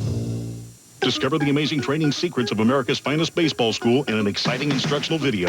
Baseball World's Defensive Drills video features professional scout and instructor Tom Umansky and the same techniques that produced his back-to-back-to-back AAU national championship teams. Collegiate Baseball Magazine's editor calls it a masterpiece, the best drill video ever produced. This video is endorsed by top professionals like superstar Fred McGriff. This is an instructional video that gets results. The Defensive Drills video benefits players of all ages and ability levels and makes a great gift too, so call now. At the start of these playoffs, a lot of people were questioning the focus of Patrick Roy because he was playing inconsistently. But he came into tonight's game allowing only 4 goals in his last 5 games. There's certainly nothing wrong with his focus in this game here tonight, folks. The St. Louis Blues early on did not get very much traffic in front of him very often. And when you have a quality goaltender like Patrick Roy to allow him to see the puck, he will make saves like this. Later on in the game, when there was little traffic, especially Scott Mellenby, Patrick Roy was making saves he probably even shouldn't have. He has been outstanding here in the first 2 games. That came back in front in a wraparound. Bork was there. Turgeon shot blocked by Bork. Turgeon got it back. Turgeon looking out in front. Centering pass goes to Pronger. Pronger the wrister. Deflected into the corner. Turgeon. Young behind the net. Young back out in front. Young backhand side shot. Wow, that hit the post. It hit the post on the short side of Patrick Roy and cleared out. Scott Young on the setup, almost. Well, Pierre Turgeon with some of the best sustained pressure. Brian mentioned getting traffic in front of Patrick Roy. You need sustained pressure first. To get sustained pressure, you got to get the puck deep, then you got to get it back. The Blues did this. Dimitra stepped out in front with a shot. Oh, Patrick Roy got a chunk of that, and it looked like it rolled off his pad and then onto the post. But the key there is that he put his skate right out to the post Pierre Turgeon wanted to call. That's why Pierre Turgeon was sour. From the Southwest Airlines goal cam, the right pad of Patrick Roy was tight to the post, and the puck just looked like it rolled down his pad and off the iron. That's all you need to do. He can hold it there, and he did. 8:58 remaining. Third period. Face-off will come to the right of Roy. They'll bring Kachuk out to take it. Drury talking to Waugh as he'll take the face-off for Colorado. Kachuk's gone. He's getting tossed here. How well played has this game been defensively? No, one odd man rush. One little close-in one for the Blues with Turgeon and Scott Young. Nothing from the blue line in that could be called an odd man rush. That wasn't squashed by a backside pressure immediately. Patrick Waugh, a little problem with the face mask, getting a little help over there from Mick Magoo. Little ice piled up into it. See Waugh going back, touching both posts. He will not go into the crease after he leaves it without touching both posts. So after the referee helped him, he made sure he touched them up. Back it comes to Ray Bork, up for Podine, out the center. McGinnis. Kavanaugh back, sent in. Waugh plays it up right into Jamal Mayer's glove. Behind the net foot, Mayers collide. Cleared around by Bork. Not out. St. Louis now with 8:38 to go in the third and down a goal. Everybody on D pinching in. Drury cleared it up to the point, and Billy Niemanen just forced that out of the zone. Jamal Mayers missed 2 Colorado Avalanche and ran into the bench. Joel Quenneville's just trying to find people that are going. Scott Young, Jamal Mayers, Keith Kachuk on that last shift. And give me people that can grind it out. Marty Reisner a little too small to play in this traffic and grind his way to the net. So he hasn't played very much in the third. 8:10 to go in the third, and more of this great action coming your way tomorrow night. The Stanley Cup playoffs.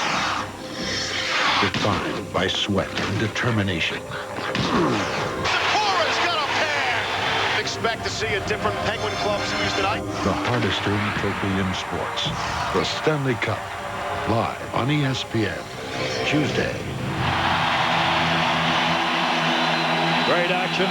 Final four heading for the Stanley Cup Finals. Thorne, Clement, and Ingblom here. The St. Louis Blues with 8:10 left to go.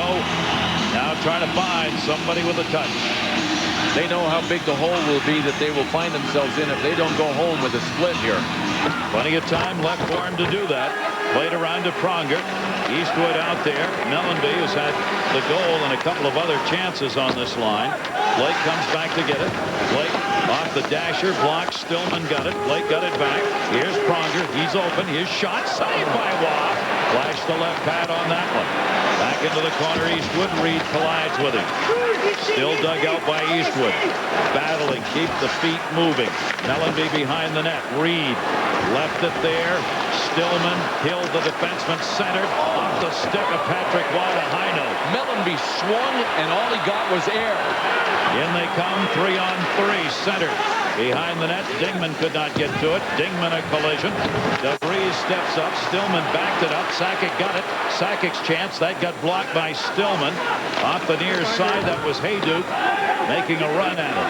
Sakic out there again with Hayduk and Tanguay. Bouncing puck, Adam Foote going back to get it. Turgeon moving in on him. Blues were changing. Good work by Turgeon. That looked like an easy clear that didn't happen. Will they pay for it? McGinnis deflected wide, right back to Foote. Foote cleared it up off the glass, up and over. Adam Foote got a little more mustard on that clear, but he took the puck and looked like carried it right to Alex Tanguay, and then everything died. Before that, Scott Mellenby with a great opportunity. Good pressure by the Blues. Sean Hill pinching in. Here's the pass. Scott Mellenby swinging a miss, strike one. Did that tip off just the toe of Patrick Waugh's stick? He knew he was there, Patrick Waugh did. Oh, magnificent play by Patrick Waugh to help himself. And you saw him check over his shoulder, first of all, to see if he was there. Bill Laurie with a hat on there, watching, hoping, standing, pacing. St. Louis Blues owner. What Bill was talking about, to go back 2-0 is not what they want. They leave after this game tonight. And next to Pierre Lacroix, the GM, Stan Kroenke, the owner of the Avs. The brothers-in-law watch and wait. At different ends of the press box here in Denver. Jamal Mayers out to take the face-off, looks back at McGinnis. That's where he wants to go on the backhand draw against Drury. Drury won it. Bork stepped in. Young stole the puck. Adam Foote covering in front. Cleared up near side. Young shot blocked again. And Drury got it. Drury, blue line, little screen. Hayduk shot. Score! Oh my gosh! What a move by Sean Podine!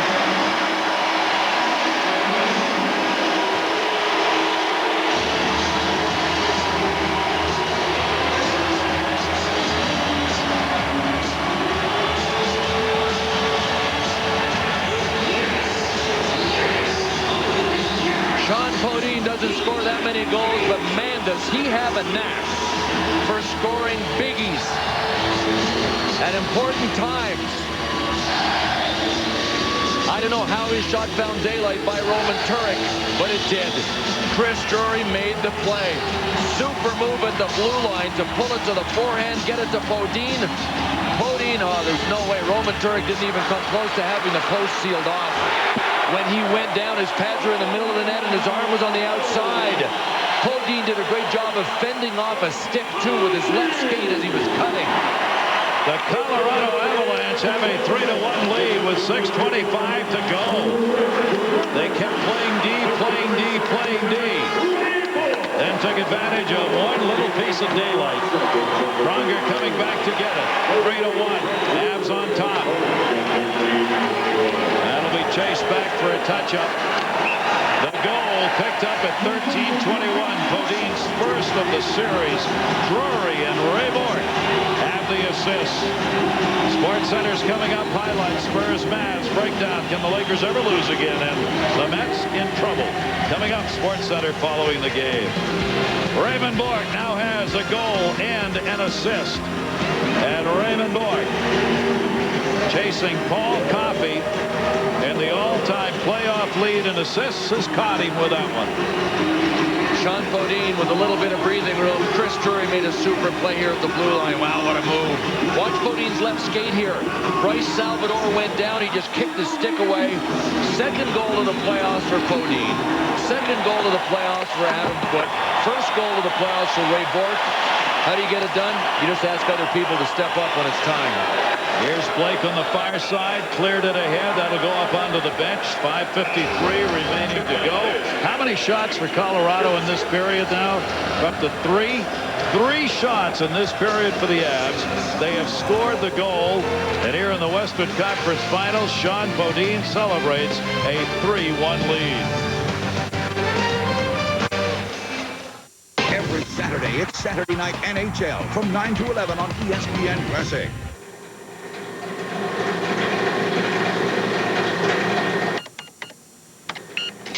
Looks like some lucky fella won the menu lottery tonight. He'll enjoy that jackpot with a beer that leaves room for plenty of fried poultry. Miller High Life Light. Good thing there's also a light way to live. The High Life.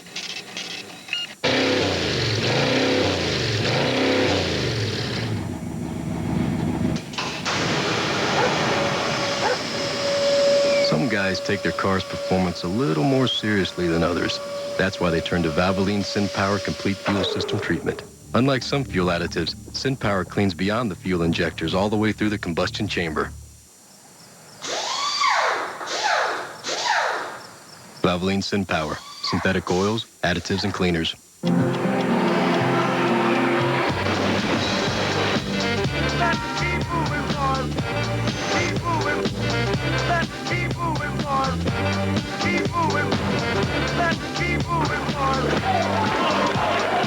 Thank heavens for turbos.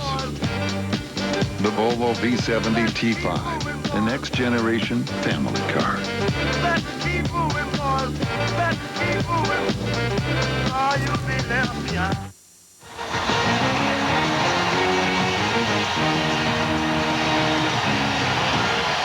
Another sellout crowd, 290 consecutive sellouts here in Denver. And the St. Louis Blues right now are a frustrated Blue Note.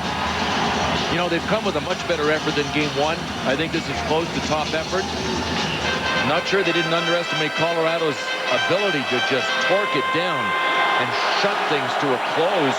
I mean, it's amazing what Colorado's done defensively when they've had to. And the Blues are supposed to be as good a team defensively as Colorado. Blues were tied for 5th regular season, while Colorado was tied for 3rd. Not much of a separation defensively. Ryan Prett kicked it into the corner, cleared out. Ryan Prett, Pronger. Pronger tied him up. Stillman got the puck. Poke checked away from him by Dave Reed. Here they are again. A lot of makeshift lines now with Stefan Yell not here for Colorado. Eastwood will send it in. Blake will come back to get it. Blake turns it around. Eastwood read it. Eastwood looking. Eastwood Trying to center. DeVries won't let him. Off the dasher to Mellenby. Mellenby hauled down. Penalty coming. Power play for the Blues. Once it's touched up, there it is. Here's the chance St. Louis needed with 5:22 to go. No, Rob Blake's not going to appreciate his own shift here. He had a blatant giveaway behind the net when he threw it over to the blind side. And in this play right here, it's Scott Mellenby. You see what he did there? I wondered how Rob Blake could have just pulled him down. There aren't any love handles to grab onto when you got your gear on. Scott Mellenby locked up Rob Blake's arm and went down like that. Power play. Ryan England. Gary, the St. Louis Blues are down 3-1 here, and you have to rely on your top scorers to come through for you in a situation like this. Guys like Keith Tkachuk are trying to get free, but Adam Foote has been all over him in this game. Foote keeps him out of the scoring area all the time, and if you're wondering what size sport coat Tkachuk wears, I think it's a 52. And then Tkachuk trying to come out from behind the net. Look at this effort by Adam Foote. Is Tkachuk going to get this shot away? Absolutely not. But he's got to find a way to do it now. Size 52 with about a 70-inch sleeve length. That's what Keith Tkachuk thinks Adam Foote's built like anyway, because he's just like an octopus. 14:38 the penalty. Creates the fourth power play of the game for the St. Louis Blues, who are down 3-1. Bear in mind, Colorado penalty killers hot. While the save, on the cover on Tkachuk. Pronger the first chance, Tkachuk the second. Deflects in front and cleared. Well, this now is what the Blues are up against, and we knew that based on the last few games Patrick Roy has played. When Patrick Roy, we talked about before this game began, is in his zone. It's a zone very few goalies have ever been able to relate to. Cleared it around the far side. Adam Foote's there, and Foote's able to clear it out. What a save Patrick Roy made on Keith Tkachuk on the Pronger rebound. Man. Penalty killers of Colorado have given up just one goal in the last 23 chances. Shot back in by Pronger. Wide. Hayduk. Tkachuk drove it in. Kept it alive. Young set up in front. Over to Hayduk. Lot of free ice. Clears at the length. Minute 5 left to go on the St. Louis power play. The Blues will take it back in behind the net. This is their chance to get this to a one-goal game. 4:18 to go in the third period. Al McGinnis clears it in. Raymond Bourque knocked it down. Back to the point. Over to McGinnis. Shot. Score! They got it! And it is a one-goal game. Al McGinnis. First thing Al McGinnis did after he launched this laser, look up at the clock. How much time we got left? And it's enough. 4:08. The veteran play by Scott Mellenby to send Rob Blake to the penalty box. Freed up Al McGinnis. It's the first time I've seen Al McGinnis wind up, I think, since the end of the first period. But he launched one of his twine-seeking lasers and had time to do it, too. Great fake to freeze all the penalty killers. And then Al McGinnis with a shot, off the post, too. That came close to going post to post. But it went off the short side post. No chance for Patrick Roy. And the Blues are back in it. What a finish we've got for you now. Al McGinnis has made it a 3-2 game. That will end the streak of 5 consecutive games in which Roy gave up just one goal. That was the save he made on Keith Tkachuk. Well, we mentioned that if the Blues could get their power play on the ice, they'd have a chance in this tilt. It has been their offense in this game with a couple of power play goals. 3-2, 4:08 remaining. Face-off will be won by Reinfeld, and Blake will send it in. Coming back to get it, Turek holds it up behind the net. Now the clock ticking against the St. Louis Blues as well, but they are right back within striking distance. Pronger dropped it off. Good play by Hill to get it. Sends it in, far side, Blake over. Blake feathered that one out. Pronger's got to come back. 28-19 the shots in favor of the St. Louis Blues. Blake back into the corner. Big time hip check put on him. Blake got away as Stillman moved in underneath him. Stillman in the corner looking for Mellenby. Knocked away by Waugh. There goes Waugh's stick. Waugh does not have a stick. It's behind the net. Drury tried to get it back to him and couldn't do it. Taken away by Chris Drury. Leaves it for Clem. Clem drives it up into the seats. Mercy. Sports Center coming up. All the day's sports news following our game. Well, the Blues are doing the right thing. Get it in deep and then come at people aggressively. Look at Corey Stillman. He was down in a cannonball position when he nailed Rob Blake. Blues are coming. Just a matter of time. Do they have enough? 15:52. McGinnis got the goal. Havanoff got the assist. Second of the playoffs for McGinnis. These are the people we felt had to elevate their play for the Blues. 3 shots between them. Dimitra has them all. Pierre Turgeon doesn't have a shot on goal. If he's ever going to launch a good one, now's the time. Joel Quinn will really shorten his bench. We haven't seen Marty Reisner. Gone down to 4D. That last D pairing, Sean Hill and Chris Pronger. You know, Al McInnes is always going to get out there. Reisner gets back out here with fresh legs because he hasn't played much, as Bill said, with Young and Tkachuk. Face-off, though, is going to be won again by the Avs. And Raymond Bourque's able to clear it out. Behind the net, McGinnis back to get it.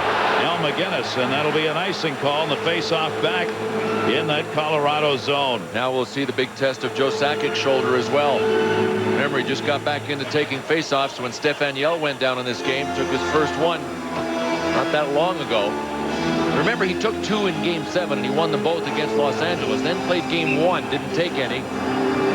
This is about Game 7 type drama right now with a 1-goal lead, and the Avs know if they can go up 2 games to none in this conference finals, the road will be pretty well paved for them to get to the Stanley Cup finals. Jamal Mayers looks back again, making sure Al McGinnis is there, and he is. And he got it there. McGinnis winds up, got an opening, and it's knocked down. It hits Sakic. Shot by Jamal Mayers. Rolled dangerously in front. Tkachuk couldn't get it. Mayers drops it off to Scott Young. Young looking in front. Shot right through the top of the crease. And it's McGinnis stepping in to hold it in. Tied up in the corner. Tanguay and he do battle. McGinnis jamming away at it. Cleared up and out of the zone. Another icing call, though. Yep, got to remember, this is not a penalty kill. Oh, nope, didn't make it. Didn't make got it. Caught in the snow. Didn't have enough on it to go the distance, and that's a break for Colorado. Taken away Messier. Knocked down. DeVries off his stick and in. Wow, plays it to Blake. 2:29 to go. You can just feel here in Denver, the Avs fans and some of the players are holding their breath in this 1-goal game with 2:24 left. All the day's action in all the playoffs, NBA, hockey, and Major League Baseball. All coming up. SportsCenter coming up next. If the Avs do win this game, it ain't going to come easy. The Blues have 2:24, and you got to know the way they've been coming. They're going to generate more. Al McInnes with a pump, 1 pump, then a second one, and then he finally let it go. Alex Tanguay might have been the happiest guy in the world that he double pumped. That hit Scott Young in the back. Young trying to set up a screen right across the middle. Turgeon on this face-off against Drury. Drury won it. Drops it back. Blake. What Colorado does not want here are face-offs. Any icing calls, they don't want stoppages of play. They really don't want to give any offensive draw chances to the Blues. Bodine sends it in. Closing in on the 2-minute-to-go mark here in the 3rd period. Moving it up. Turgeon. Turgeon into overdrive. Over to Young. Turgeon to the net. Pavel Dimitra dropped it. Shot. They left it straight up in the air. Turgeon tried to bat it. Gets knocked down by Blake. And it's cleared. I thought that was in. What a play. Straight up in the air. Patrick Roy with his back to the puck. Not sure where it was. That was Pierre Turgeon's best rush of this game. And a penalty, I think, on the Blues. Oh, my. What a bad penalty. Adam Foote got slashed, I think, by Pavel Dimitra. Pierre Turgeon's also complaining that he got hit in the face. Turgeon saying, check this out. I'm bloodied here. Pat Carnes out to take care of Adam Foote. Whoa. With 1:38 to go. He looks like he's all right at this stage. Take a look at it. Turgeon was there to meet. Oh. Pierre Turgeon with a major slash and a retaliation for something that I didn't see earlier, but I'm assuming it was retaliation because Turgeon was trying to show the refs that he was bleeding in the mouth. There is Turgeon to the side of the net. Puck went straight up in the air, came down. Turgeon swung at it and missed. One more look at the play. Not the penalty. At the miss by Turgeon. Any way you cut it. Any way you cut that slash by Pierre Turgeon. Horrible. Horrible penalty. You can't sugarcoat it, folks. You can't sugarcoat it. He might have just given this game away. 18:22 is the time of the penalty. Well, we're going to take a look, and now we'll see what happened. There's the elbow right there. Adam Foote did get him with an elbow. Not going to deny that fact. Obviously, the refs didn't see it. Pierre Turgeon decided to take matters into his own hands, and he may have just given this game away. Power play now for the Colorado Avalanche with 1:29 to go. They've got 1:50 on the power play. 3-2, Colorado on top, hoping to extend this series lead to 2-0 with a victory here. Their 4th power play of the game. They have scored a power play goal. Back to Bork. He's got a goal. Just missed it short side. Young over to get it. Hayduke on him. Hayduke, good play to block it. Up to the point, kicked in by Blake to Hayduke, who gets it deep. The Avs starters on their points on their power play are defensemen, so they don't have to adjust. A lot of teams use a forward. They don't. 1 minute to go. Raymond Bork let it go by. Look at this! Hit the net! Patrick Waugh did not get it by Tkachuk, who shot it off the side of the net. Raymond Bork back again. Hill on the far side. They're trying to get the goaltender out. Turek at the other end is on the bench. Empty net. In front. This creates a 5-on-5. Centering pass by Mellenby. Deflected. Empty net the other way. Wind up Hill. Fanned on it. Bodine had already slid down. Empty net. Drury looking. Drury dishes towards the empty net. And he missed it. Sean Bodine back.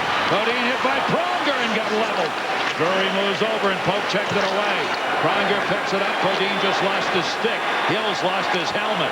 Tip pass intercepted. Drury another chance. And he got it. Empty net goal.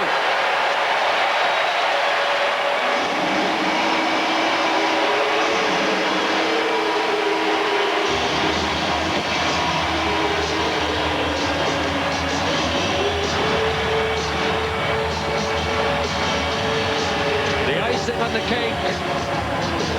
And a disastrous finish for Pierre Turgeon and the Blues after looking like they were going to come back and threaten at least to tie the game.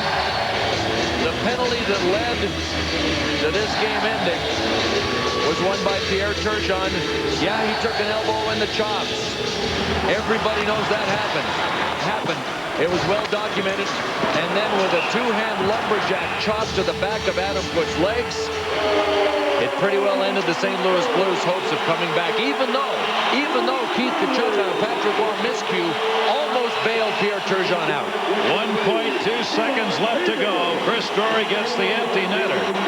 And a 4-2 lead, and the Avs are about to go 2-up in the Western Conference Final against the St. Louis Blues. You can tell why Pierre Turgeon was so upset. Obviously, his face got mushed by the elbow of Adam Foote. But if there was ever a time for your head to overrule your heart, it was right there, baby. That was the time. His head had to overrule his heart. 1952, Drury from Hayduke on the empty netter.